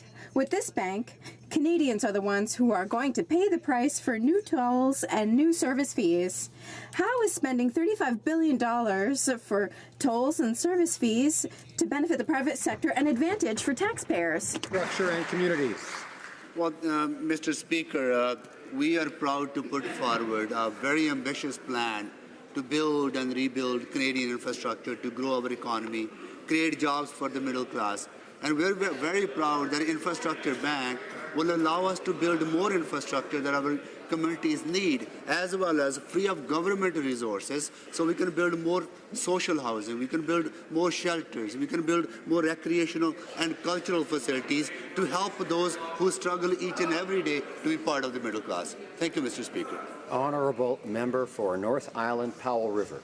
The Liberals aren't even answering the basic questions about their infrastructure bank. It's almost as if they're hiding the details from Canadians. I wonder why. Asked several times, what happens if a private corporation pulls out of a project? Liberals refuse to answer. The infrastructure bank would impose user fees on Canadians to provide profits for corporations. But what if that's not enough for them? What would they be able to pull out of the project? And who would be left on the hook? Can the Liberals answer questions? Honourable Minister of Infrastructure and Communities. Well, Mr. Speaker, the Canadian pension funds like CPPIB or OMERS or teachers or EMCO or the Caisse de dépôt invest billions of dollars helping build infrastructure in other countries. They have been doing that for Australia, they've been doing for Latin America. So what is wrong, Mr. Speaker, that if our own pension funds invest in our own infrastructure to create jobs in our own community to help grow our own middle class so people have opportunities? Thank you, Mr. Speaker. Honourable member for North Island Powell River. Simple questions deserve simple answers. So much for respecting question period. Recently, we have seen several reports of racial profiling at the U.S. border. Another report today where a family was told not to cross the border in Vermont. Instead of securing guarantees for Canadians at the border, the Public Safety Minister has suggested that Canadians themselves might be to blame. What's it going to take for the Liberals to stand up and demand guarantees that Canadians be treated fairly at the U.S. border? Well, Minister of Public Safety. Mr. Speaker, everyone crossing the border has the right to be treated fairly and respectfully with consistent professional treatment. If the standards fall below that, in the hands of an American border officer, that failure should in fact be reported, so there is a statistical record of the failure. But I would point out that so far this year, the numbers are actually going down, not up. The honourable member for Beloeil-Chambly. Help someone who's being dehumanized at the border because of the color of their skin or their religious beliefs. Mr. Speaker, the minister keeps repeating that the number of people being turned back at the American border is decreasing. But this morning in La Presse, we learned that a family was turned back and they were told in the American consulate in Montreal that there were certain border crossings where there's profiling. Mr. Speaker, the minister said that he obtained guarantees when he met the Secretary Kelly a few weeks ago here in Ottawa. What are these guarantees worth? Is he finally going to stand up and really get results for Canadians at the border? Public safety. Mr. Speaker, as I mentioned, I have already raised this issue with the United States. If there are specific instances that individual travelers want to bring to my attention and want pursued with the American administration, I invite them to do that, and we will follow up. Honourable member for South Surrey White Rock. Well, thank you very much, Mr. Speaker. Taxpayers are paying twice for the Liberals' infrastructure bank. $35 billion to set it up, tolls and user fees so private investors get their 7 to 12% profit, and the minister told CBC News that taxpayers will not be on the hook for the infrastructure bank risks. But the legislation clearly states that the minister can make a loan or provide a loan guarantee. So clearly, we're dealing with Liberal math, where loan guarantees have no risk and budgets balance themselves. So why won't the minister just admit that taxpayers will be on the hook for defaulted loans? Honourable Minister of Infrastructure and Communities. Mr. Speaker, the infrastructure bank will allow us to build more infrastructure in partnership with our municipal sector, in partnership with the provincial sector. So there will be different layers of accountability and due diligence done on every step of the way when we engage with infrastructure bank or with private sector. Mr. Speaker, municipalities have struggled for a long time to be properly funded by the previous government, and we are there to support them, whether we do that through our traditional funding models with billions and billions of dollars, or we allow the infrastructure bank to build more infrastructure for our Canadian community. The honourable member for South Surrey. Thank you very much, Mr. Speaker, and for that non-answer. The Liberals are giving private investors loan guarantees through the infrastructure bank, even against their own internal report, which advised closer study to ensure taxpayers are protected. But a loan guarantee means that Canadian taxpayers will be left to pay the bill and assume all of the risk. Mr. Speaker, will the minister admit that taxpayers will actually be on the hook for the infrastructure bank risks? The Honourable Minister of Infrastructure. Well, Mr. Speaker, the vast majority of the infrastructure that our government support to build is owned by the provincial and municipal sector and the territorial sector. What our goal is to make sure that we are leveraging private capital to build more infrastructure that our Canadian communities need. And private sector has been playing a prominent role in building infrastructure in our country for decades and for centuries. We want to take it to the next level where we can leverage that private investment to build more infrastructure that our Canadian communities deserve and need. Great idea. The honourable member for Richmond Athabasca. Order. Mr. Speaker, according to an internal report presented by KPMG to the Trudeau government, it is recommended that an in-depth study of the infrastructure bank be done before it is set up. Why? Because there are concerns that the bank will duplicate the work of provinces and municipalities, delay projects with more bureaucracy, and become a disastrous embarrassment for the government. With all of these warnings, why is the minister insisting on going in head first? What does he have to hide? Minister of Infrastructure and Communities. Mr. Speaker, we have done extensive amount of consultation for the last whole year, engaging with the municipalities, with the provinces, with the Federation of Canadian Municipalities, with labour organizations, with the trade councils, with the IMF, with the World Bank, with all sort of stakeholders that are interested in infrastructure. We will continue to engage with them as we set up the bank and as we hire the CEO and put the board of directors in place. Our goal is to make sure we're protecting the public interest, at the same time building more infrastructure that our Canadian communities deserve. The honourable member for Richmond Athabasca. Mr. Speaker, the only certainty we have is that we are going straight into a wall. This same KPMG internal report implies that citizens may end up paying for that bank's infrastructure. It would seem that the Liberals are hiding something. If the minister wants to reassure Canadians that they will not simply be had by their Liberal billionaire friends, can he commit in this House that under no circumstance will citizens have to pay more in tolls, taxes, or tariffs for these infrastructure bank projects? Mr. Speaker, we are very proud that the Infrastructure Bank will actually report to this House through the Parliament, through the regular operational plans that will be tabled in this House. The members can see that. And as well as the extensive consultation that we have done with our stakeholders and our partners, they are broadly supportive of our infrastructure plan because they understand that their communities have been struggling for a decade, that their communities need more affordable housing, they need more recreational centers, they need more public transit, and they need to make sure that we do it in a way that we free up public resources. The honourable member for Carleton.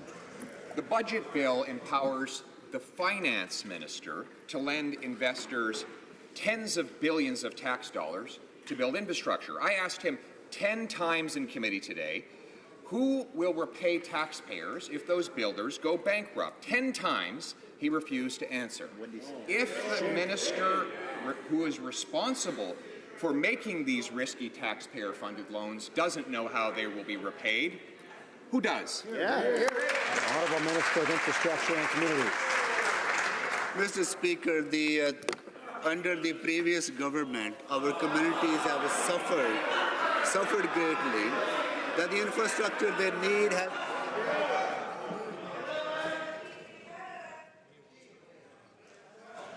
Order. We need to hear the answer. The Honourable Minister of Infrastructure has the floor. I want to hear it. Well, Mr. Speaker, let me tell the House what the PPP Canada has to say, or the Council of Public-Private Partnership has to say about the Infrastructure Bank. The Council says that Council is optimistic that the bank will play a significant role in attracting more private capital while growing the pipeline of P3 projects across Canada. This is from the CEO of Council of the Public-Private Partnerships, Mr. Speaker. The honourable member for Carleton. When Concreate USL went bankrupt building a bridge in South Ottawa, taxpayers had no extra cost. That's because the builder was forced to hire a private sector guarantor to finish the job. Thank God there was no infrastructure bank at the time, because it would have offered investors a government loan guarantee, putting taxpayers on the hook. Why is the government taking billions of dollars of risk off the shoulders of wealthy billionaires and putting it onto the backs of Canadian taxpayers? Honourable Minister of Infrastructure and Communities. Mr. Speaker, we will always make sure that we protect the public interest, that we protect the Canadian taxpayers' interest. Our goal is to mobilize private capital so we can build more infrastructure that the Canadian communities deserve. The infrastructure that Harper government denied for a decade. You ask to any big city mayor, you ask any small city mayor, they will tell you that for the last decade they have seen very little investment, and our goal is to build the infrastructure that our Canadian communities deserve and they need. Order. The honourable member for Vancouver East. The Liberals promise to overhaul how asylum claims are processed is on hold indefinitely. The Prime Minister's welcome to Canada rhetoric is just a slogan. There's been no action on designated country of origin, no action on giving the IRB the resources they desperately need, and 1,000 cases are added to the huge backlog every month. The integrity of the entire system is under threat. Is the government blind to this, or are they just happy to break yet another promise? Honourable Minister of Immigration. Mr. Speaker, I'm happy to inform the member opposite that we've been lauded globally as having a really good model for a refugee system that is generous, compassionate and efficient. We've been working closely with stakeholders to make sure that we hear their concerns with respect to even having more efficiencies in the IRB. We've been working closely with the IRB to make sure that their new efficiency measures are taking place, and we support them. and we consult continuously with stakeholders, including on the designated countries of origin, to make sure that refugee protection remains at the heart of our asylum policy. The Honourable Member for Saint-Hyacinthe-Bagotte. It would seem that the government has still not understood just how urgent the situation is. Mr. Speaker, the internal efficiency of the Immigration and Refugee Board is just not enough to manage the backlog that is built up. Nearly 24,000 case files. The question is simple, Mr. Speaker. Will the government announce additional funding to manage this backlog, which has built up to unacceptable levels for 24,000 people? The Honourable Minister for Immigration. In terms of the member opposite with respect to refugee backlogs, what I will say is that we've had fluctuations in the system with respect to asylum seekers. Some years we've had higher numbers than even this year. In previous years, they've been followed with lower numbers. Our system is geared to deal with those fluctuations, but we work very closely with the IRB, which is an independent quasi-judicial body, to make sure that the efficiencies that they've been putting in place to address some of the issues around the delays that we support, and we look for more ways to make sure that they work even harder. The member for Beauport-Côte-de-Beaupré, Île-d'Orléans, Charlevoix. Mr. Speaker, the partisan appointment made by the government across the way to fill the position of Official Languages Commissioner is just business as usual. Getting a senior official's position after giving no less than $5,000 to the Liberal Party and working at Queen's Park in the same place as the thinker behind the Liberal agenda, that's just back-scratching. Does that mean that if one is not a friend of the Liberal Party and does not give to Liberal coffers, that there's no chance of being appointed to a high-level position with this government? The Honourable Minister of Canadian Heritage. Official language is at the heart of our priority as a government and at the heart of our identity as Canadians, and these are priorities, as I've just indicated. When it comes to appointments, our government has firmly committed to make sure that appointment processes are rigorous, open, and based on merit in order to find the best possible candidate. The role of the Official Languages Commissioner is important. We value it.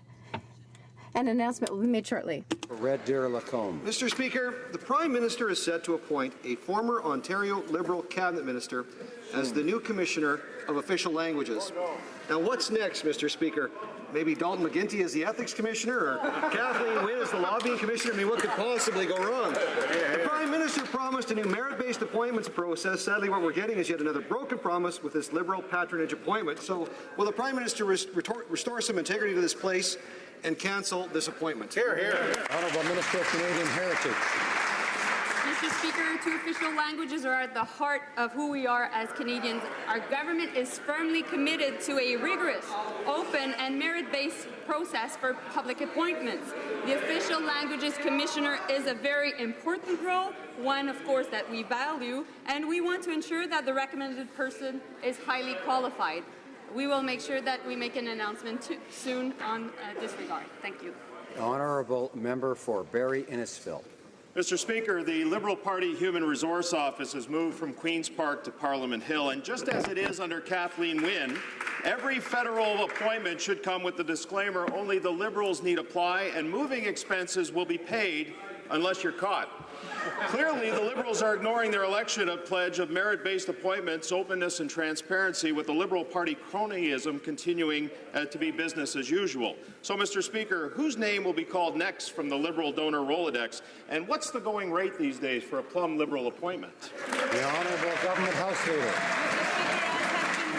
That we have put in place a new appointment process which supports open, transparent, and merit-based selection process.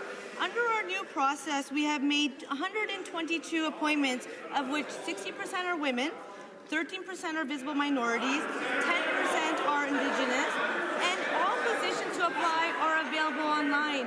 We committed to a new, open, transparent, merit-based process where our boards, our commissions, our corporations can actually look like the diversity of our country. We will continue to do that good work, and I encourage all Canadians to apply. Thank you, Mr. Speaker. Honourable member for Barrie Innisfil. Well, the Liberals' legislative agenda fizzles and their fundraising dries up. Guess who else is behind their work, Mr. Speaker? Ethics Commissioner Mary Dawson has told the Ethics Committee her office is struggling to complete their open investigation into the Prime Minister's taxpayer-funded Christmas vacation to Billionaire Island, and in fact, she may not complete it before the July 8th deadline. And so since the clock is ticking, and there hasn't been any consultation with this House on who will replace Mrs. Dawson, like a wolf looking after a herd of sheep, is it the Prime Minister's intent to approve himself as the ethics watchdog? Honourable Government House Leader. Mr. Speaker, as has been said time and time again, we will always work with the Ethics Commissioner to ensure that we are responding to all questions that she will have. When it comes to the appointment process, we have introduced a new open, transparent, merit-based appointment process. All opportunities to apply are available online. I encourage all Canadians to apply because it is important that our corporations, our boards, reflect Canada's diversity, something we are very proud of. Thank you, Mr. Speaker. The honourable member for Vancouver Kingsway. Mr. Speaker, Vancouver is on pace to reach 400 overdose deaths in 2017, double last year's number. In April, BC's first responders broke the record for overdose calls in a single day. Frontline workers feel traumatized, they don't have the resources they need, and Vancouver City Council is expressing anger and frustration. Yet, Budget 2017 failed to allocate a single dime for emergency funding. Will this government finally step up with the resources necessary to bring this crisis under control? The Honourable Minister of Health. Member for his question. I would like to just correct a fact that he stated. I think he may have misread his notes. In fact, British Columbia is on track to have 1,400 deaths in 2017.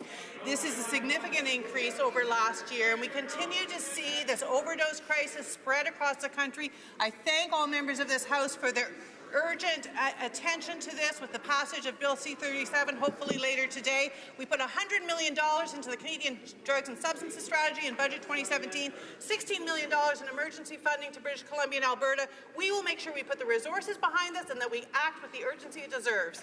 The honourable member for Nanaimo Ladysmith. Yesterday, Canadians celebrated Mother's Day and all the contributions mothers make to their families and to Canada. But what we can't celebrate is the lack of affordable childcare for Canadian families. Fees are more than $1,200 a month in Toronto, closer to $1,400 in Vancouver. Affordable childcare in Canada would be good for families, good for women rejoining the workforce, good for the economy. Is the government ready to do what's right for mothers and families and bring in national affordable childcare? The Honourable Parliamentary Secretary to the Minister of Social Development. Very proud to address this issue, as is our budget of 2017. But before we do that, we should thank mothers and caregivers who serve as mothers right across this country for the extraordinary work they do, raising all of us and all of our kids in this country. Budget 2017 invests $7 billion over the next 10 years in partnership with provinces, territories, and Aboriginal groups to achieve just what this question asks, to move towards a national program that takes care of our kids in a more humane, more safe, and more regulated way. This government's committed to delivering on that campaign promise. Budget 2017 is the first step. We look forward to making more announcements. The honourable member for Scarborough-Guildwood. Mr. Speaker, as a former Parliamentary Secretary of the Minister of Defence, I was privileged to chair policy roundtables on behalf of the Minister. We engaged experts, stakeholders, and interested Canadians from coast to coast to coast. Discussions were lively, interesting, and thoughtful, a highlight of my time working with an incredible team at National Defence. Would the Minister update this House on the progress being made toward the launch of the defence policy for Canada? Honourable Minister.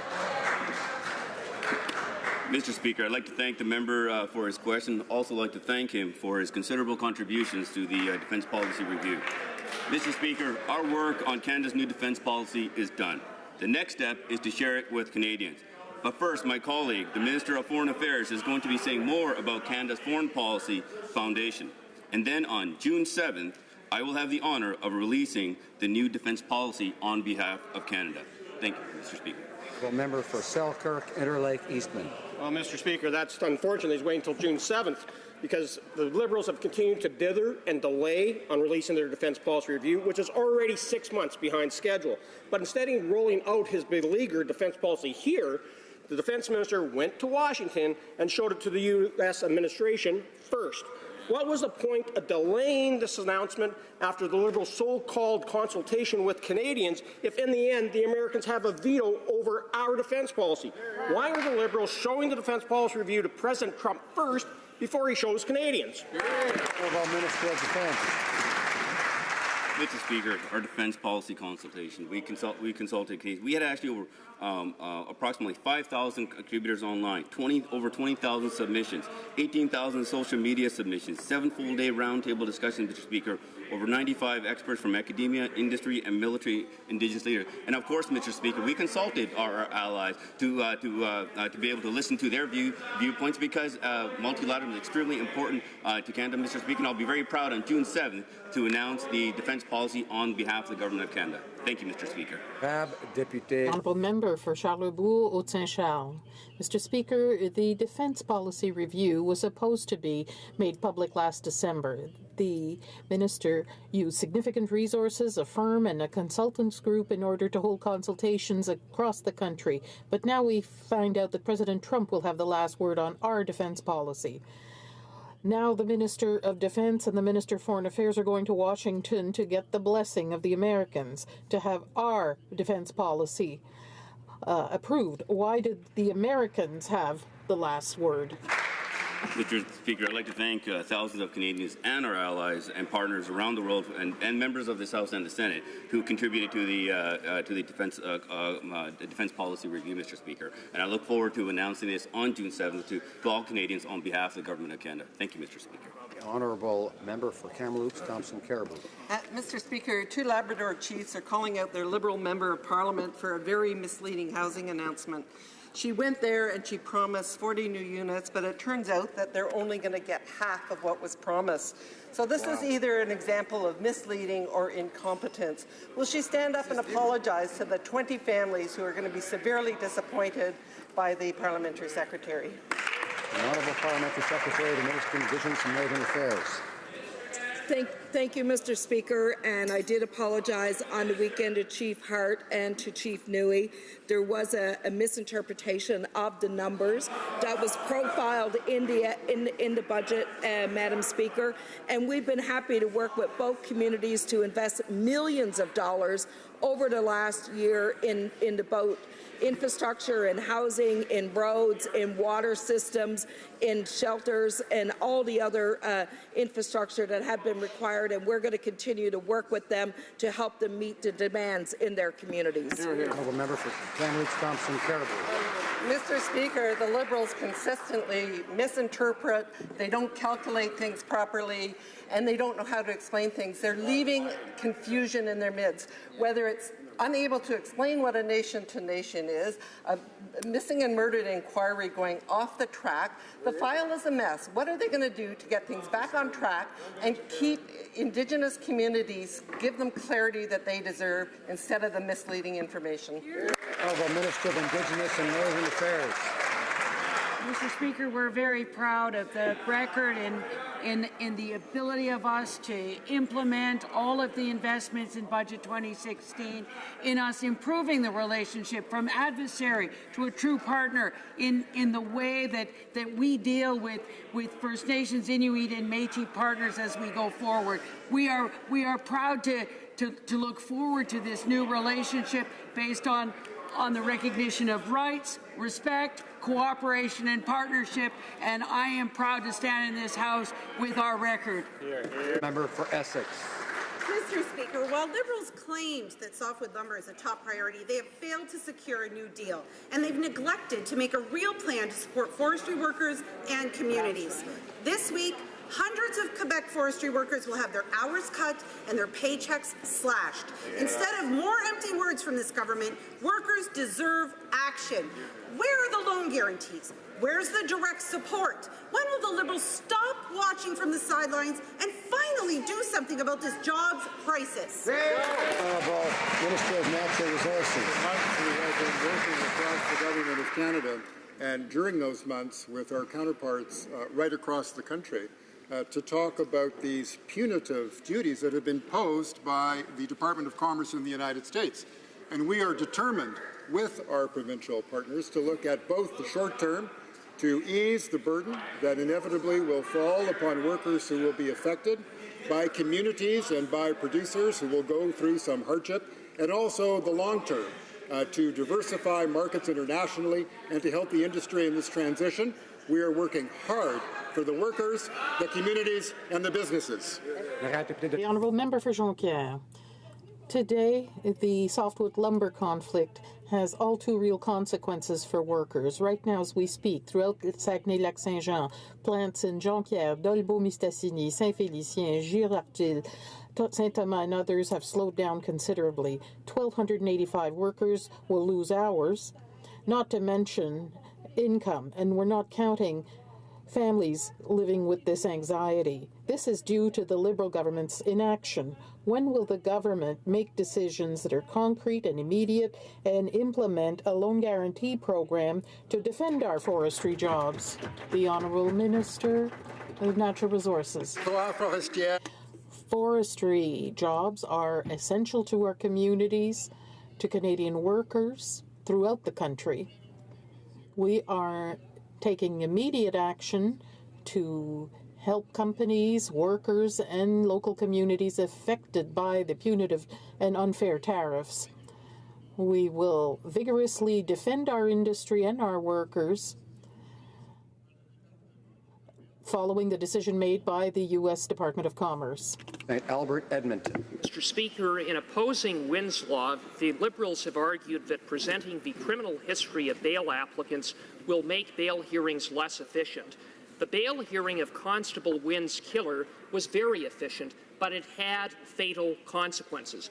Why would the Liberals put so-called efficiency over ensuring that all evidence about the criminal history of bail applicants is before the courts so that what happened to Constable Wynn never happens again? Honourable Minister of Justice. Thank you, Mr. Speaker. What happened to Constable Wynn is a tragedy. We support the objectives behind this bill to ensure with the principle that all relevant information needs to be presented at bail hearings. We have the utmost respect for the work of committees. The committee heard from a myriad of witnesses, and they presented evidence that, in fact, this bill could potentially decrease public safety. We are going to ensure that we work in a constructive and collaborative manner with the provinces and territories to look at bail reform within the guise of the comprehensive criminal justice reform. Order. Order. Most members are able to sit through question period and hear things they don't like without reacting. Most members in all parties. So I would ask that others who have difficulty doing that try a little harder. Now, member for St. Albert, Edmonton. Mr. Speaker, opposing Wynn's Law and disrespecting victims, that's the Liberal record. Yeah. Wayne Pefferidge, whose son was brutally murdered, wrote to the minister last September to raise substantive issues around sentencing. 8 months later, aside from receiving an insulting email that the minister receives many emails, he has heard absolutely nothing from the minister. When is this minister going to finally start respecting victims instead of just ignoring them? Honourable Minister of Justice. Well, thank you, Mr. Speaker. I appreciate the opportunity to stand up and talk about the comprehensive review of the criminal justice system that we are undertaking, that I was mandated to do in my letter from the Prime Minister. That includes a comprehensive review of sentencing reforms that have taken place over the past 10 years and before that. We are moving forward to ensure effectiveness and efficiencies in the criminal justice system with the underlying objectives of ensuring respect for victims, public safety, and the reforms that we take are in compliance with the Charter of Rights and Freedoms. The Honourable Member, order. The Honourable Member for Calgary Nose Hill. Mr. Speaker, the ruthless authoritarian rule of Nicolas Maduro has left Venezuela on the brink of economic and social collapse. The entire world should be gravely concerned about the rampant human rights violations and humanitarian crisis that is occurring there. Both Presidents Trump and Obama have instituted targeted sanctions against human rights abusers in Venezuela, and the EU Parliament is calling on the EU to do the same. So instead of talking points, I just want an answer to this question. Is the Prime Minister willing to institute targeted sanctions against Venezuelan human rights abusers? Hear, hear. The Honourable Parliamentary Secretary to the Minister of Foreign Affairs.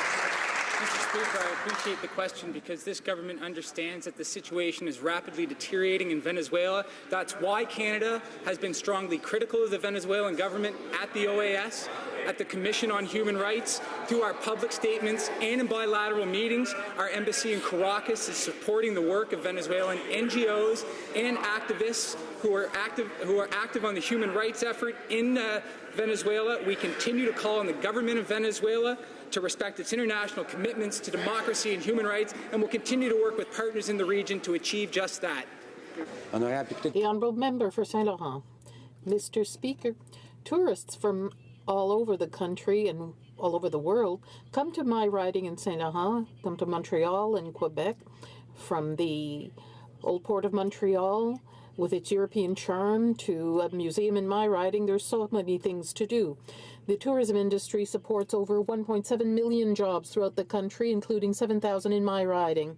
Could the Minister of Small Business and Tourism inform the House of initiatives put forth by the government to support tourism in Saint Laurent, in Quebec, and throughout Canada? The Honourable Minister. Mr. Speaker, I'd like to thank the member for Saint Laurent for her question. Rural and urban communities throughout Canada have so much to share with the world. I've announced a new vision for tourism in Canada. Our pan-government approach will improve tourism marketing, access to Canada by air and land, and development of different experiences such as Aboriginal tourism, LGBT tourism, culinary tourism, and so on. I invite everyone to find out more through our website about our new vision. Mr. Speaker, apparently the Edmonton Chamber of Commerce, and not Parliament, will be first to learn if the Minister of Transport will protect the rights of shippers. Farmers are nervous that the Minister's choice of venue is a foreshadowing that its changes will benefit the railways and leave farmers out in the cold. Grain farmers want long-term certainty, but these Liberals are more focused on optics than they are on governing. When will the rights of farmers become a priority for this minister? Honourable Minister of Transport.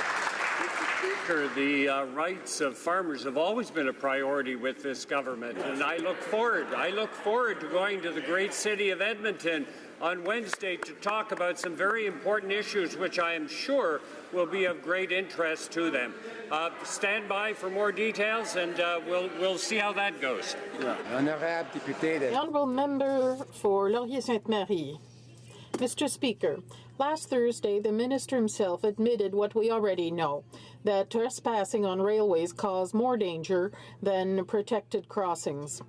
What did he do to date to make sure that there were protected crossings in certain places where people need them so badly? Absolutely nothing. Perhaps he doesn't have sufficient powers? My bill proposed to give him the necessary powers to ensure the mobility and safety of citizens across Canada. So why is he refusing to commit to supporting my bill? The Honourable Minister of Transport.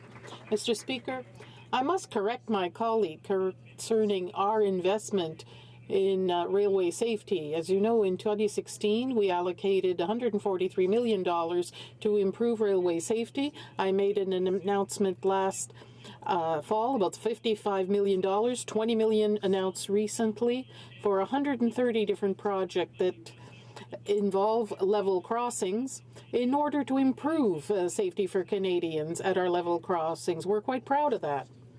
Mr. Speaker, during the 2015 election, this government promised British Columbians that they would formalize a moratorium on crude oil tanker traffic through BC's northern coast to further protect sensitive areas.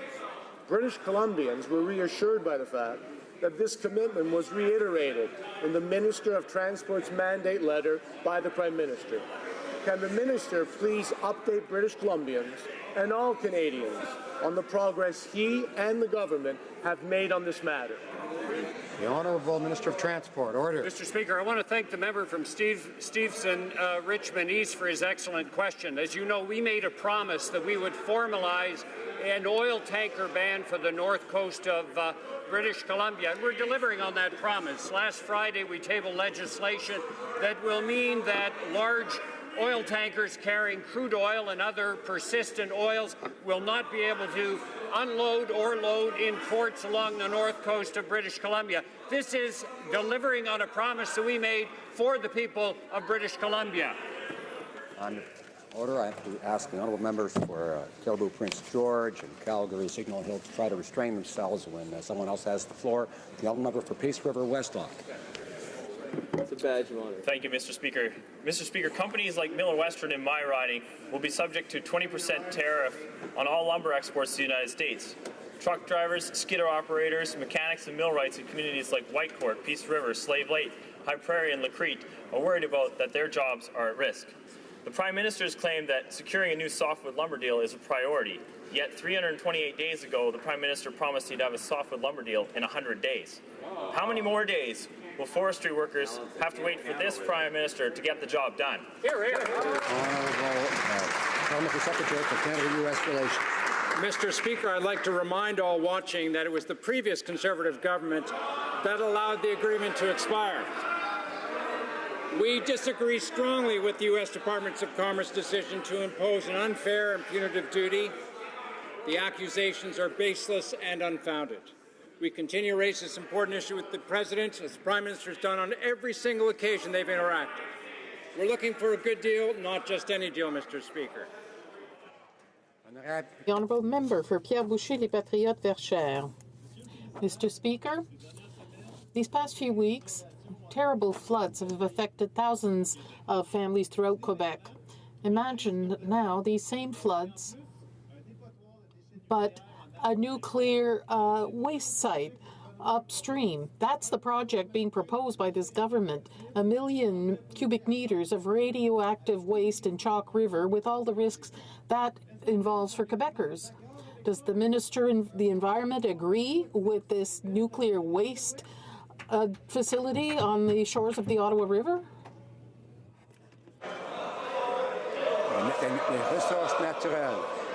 The Honourable Minister of Natural Resources. The safety of Canadians and the protection of the environment are top priorities in relation to all nuclear activities in Canada. The proposed near-surface disposal facility at the Chalk River site would house low and intermediate level materials to ensure their safe and long-term storage. The project is subject to review and licensing by the Canadian Nuclear Safety Commission, Canada's independent regulator of the nuclear industry. I encourage all interested Canadians to share their views on the project through that process. The honourable member for Repentigny. The Prime Minister himself acknowledged that with climate change, extreme climate events like the recent flooding in Quebec are likely to become more and more frequent. We were just told that the Nuclear Safety Commission will be considering this project, a nuclear waste disposal site near the Ottawa River. Talk about a bad idea. Radioactive waste, drinking water, and floods, nasty cocktail. Will the government commit today to block this project, which represents a huge threat to all Quebecers? The Honourable Minister of Natural Resources. As I just said, the health and well-being of Canadians and the protection of the environment are our top priority. In relation to all nuclear activities in Canada, the proposed near-surface disposal facility at Chalk River would house low and intermediate level materials to ensure their safe and long-term storage. As members know, the project is subject to review and licensing by the Canadian Nuclear Safety Commission. I encourage all interested Canadians to share their views on the project through that process. The Honourable Member for Manicouagan. Mr. Speaker, I think that if I was to tell my fellow citizens that the Conservatives will come up with solutions for softwood lumber, they wouldn't be satisfied. I think on May 15th, I can say that this situation is not satisfactory. The first victims have appeared in Quebec. About 1,300 forestry workers in Mistassini, Kenogami, Latuc, Bécomo, everywhere. These families are losing money, and we owe this to the 40 Liberal members. Couldn't the minister answer for the now, not for the future, and stop wasting time and make a commitment? The Honourable Minister of Natural Resources. We are spending with our provincial counterparts, including from the province of Quebec, are not wasted hours, Mr. Speaker. This is the country working together to ensure that workers who are affected, communities who will be impacted, producers are under stress, will have the full attention of the Government of Canada and the Government of Quebec and all of the other provinces who are equally concerned to protect the workers in the forestry sector. This will conclude question period for today. The honourable member for Grande Prairie Mackenzie is rising on a point of order. Thank you, Mr. Speaker. Earlier in question period, the infrastructure minister stated that the previous government had made no investments in infrastructure. I'd ask for unanimous consent to table a document in both official languages. That was produced by the minister's department. This document was produced for the BlackRock's Billionaire Summit, which states that in 2015, Canada had the largest investment in infrastructure in the OECD.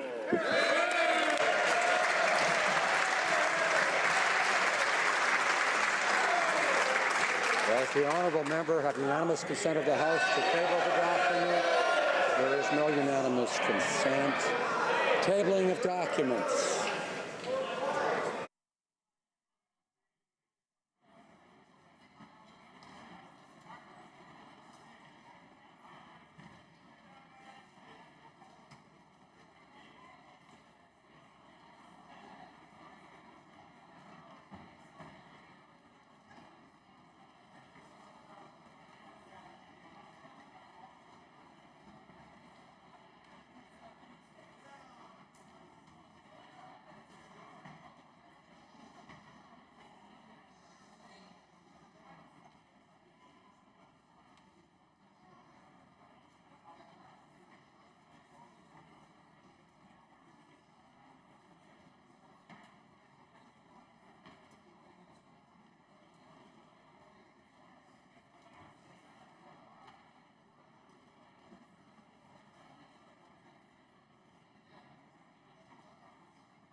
Order. Allowed. Tabling of documents. The Honourable Parliamentary Secretary to the Government House Leader. Order. Yes, thank you, Mr. Speaker. Pursuant to Standing Order 111.1, I have the honour to table in both official languages a certificate of nomination with biographical notes for the proposed appointment of Madeleine Mayer. As Commissioner of the Official Languages, I request that the nomination and biographical notes be referred to the Standing Committee on Official Languages. Thank you, Mr. Speaker. Dépôt de projet de loi.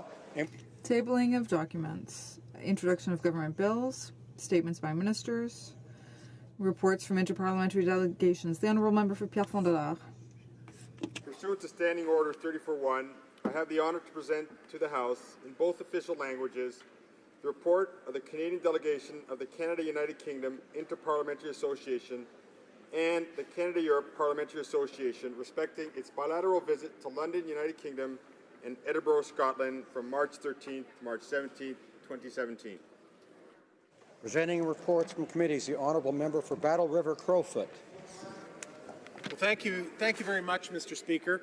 And I have the honour to present in both official languages the following two reports of the Standing Committee on Public Accounts. The 25th report, entitled Report 2, Income Tax Objections, Canada Revenue Agency of the Fall 2016 Reports of the Auditor General of Canada, and the 26th report, entitled Report 3, Preparing Indigenous Offenders for Release of the Fall 2016 Reports of the Auditor General of Canada.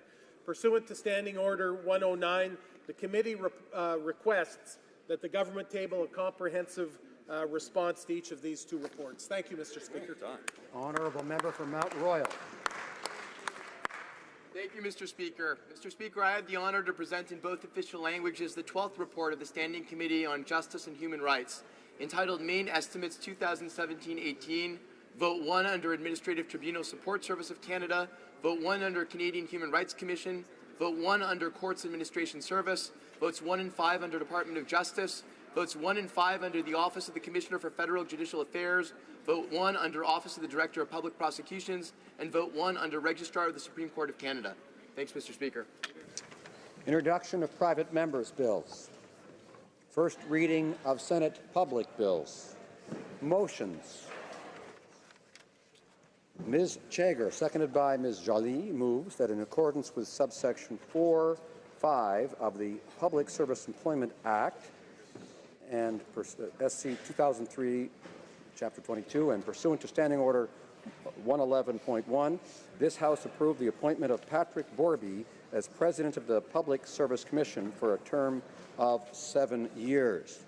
Is it the pleasure of the House to adopt the motion? All those in favor of the motion will please say yea. Yay! All those opposed will please say nay. In my opinion, the yeas have it by a little bit. Call in the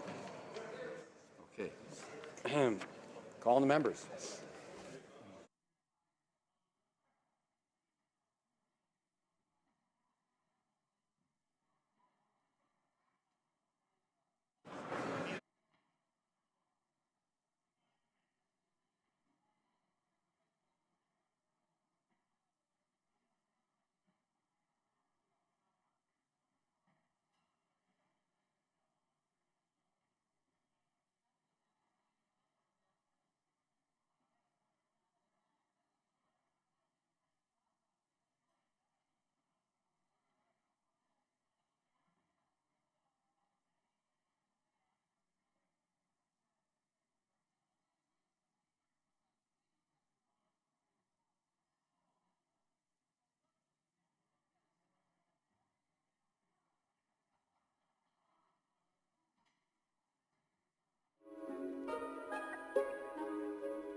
Employment Act, and pursuant to Standing Order 111.1, this House approved the appointment of Patrick Borby as President of the Public Service Commission for a term of 7 years.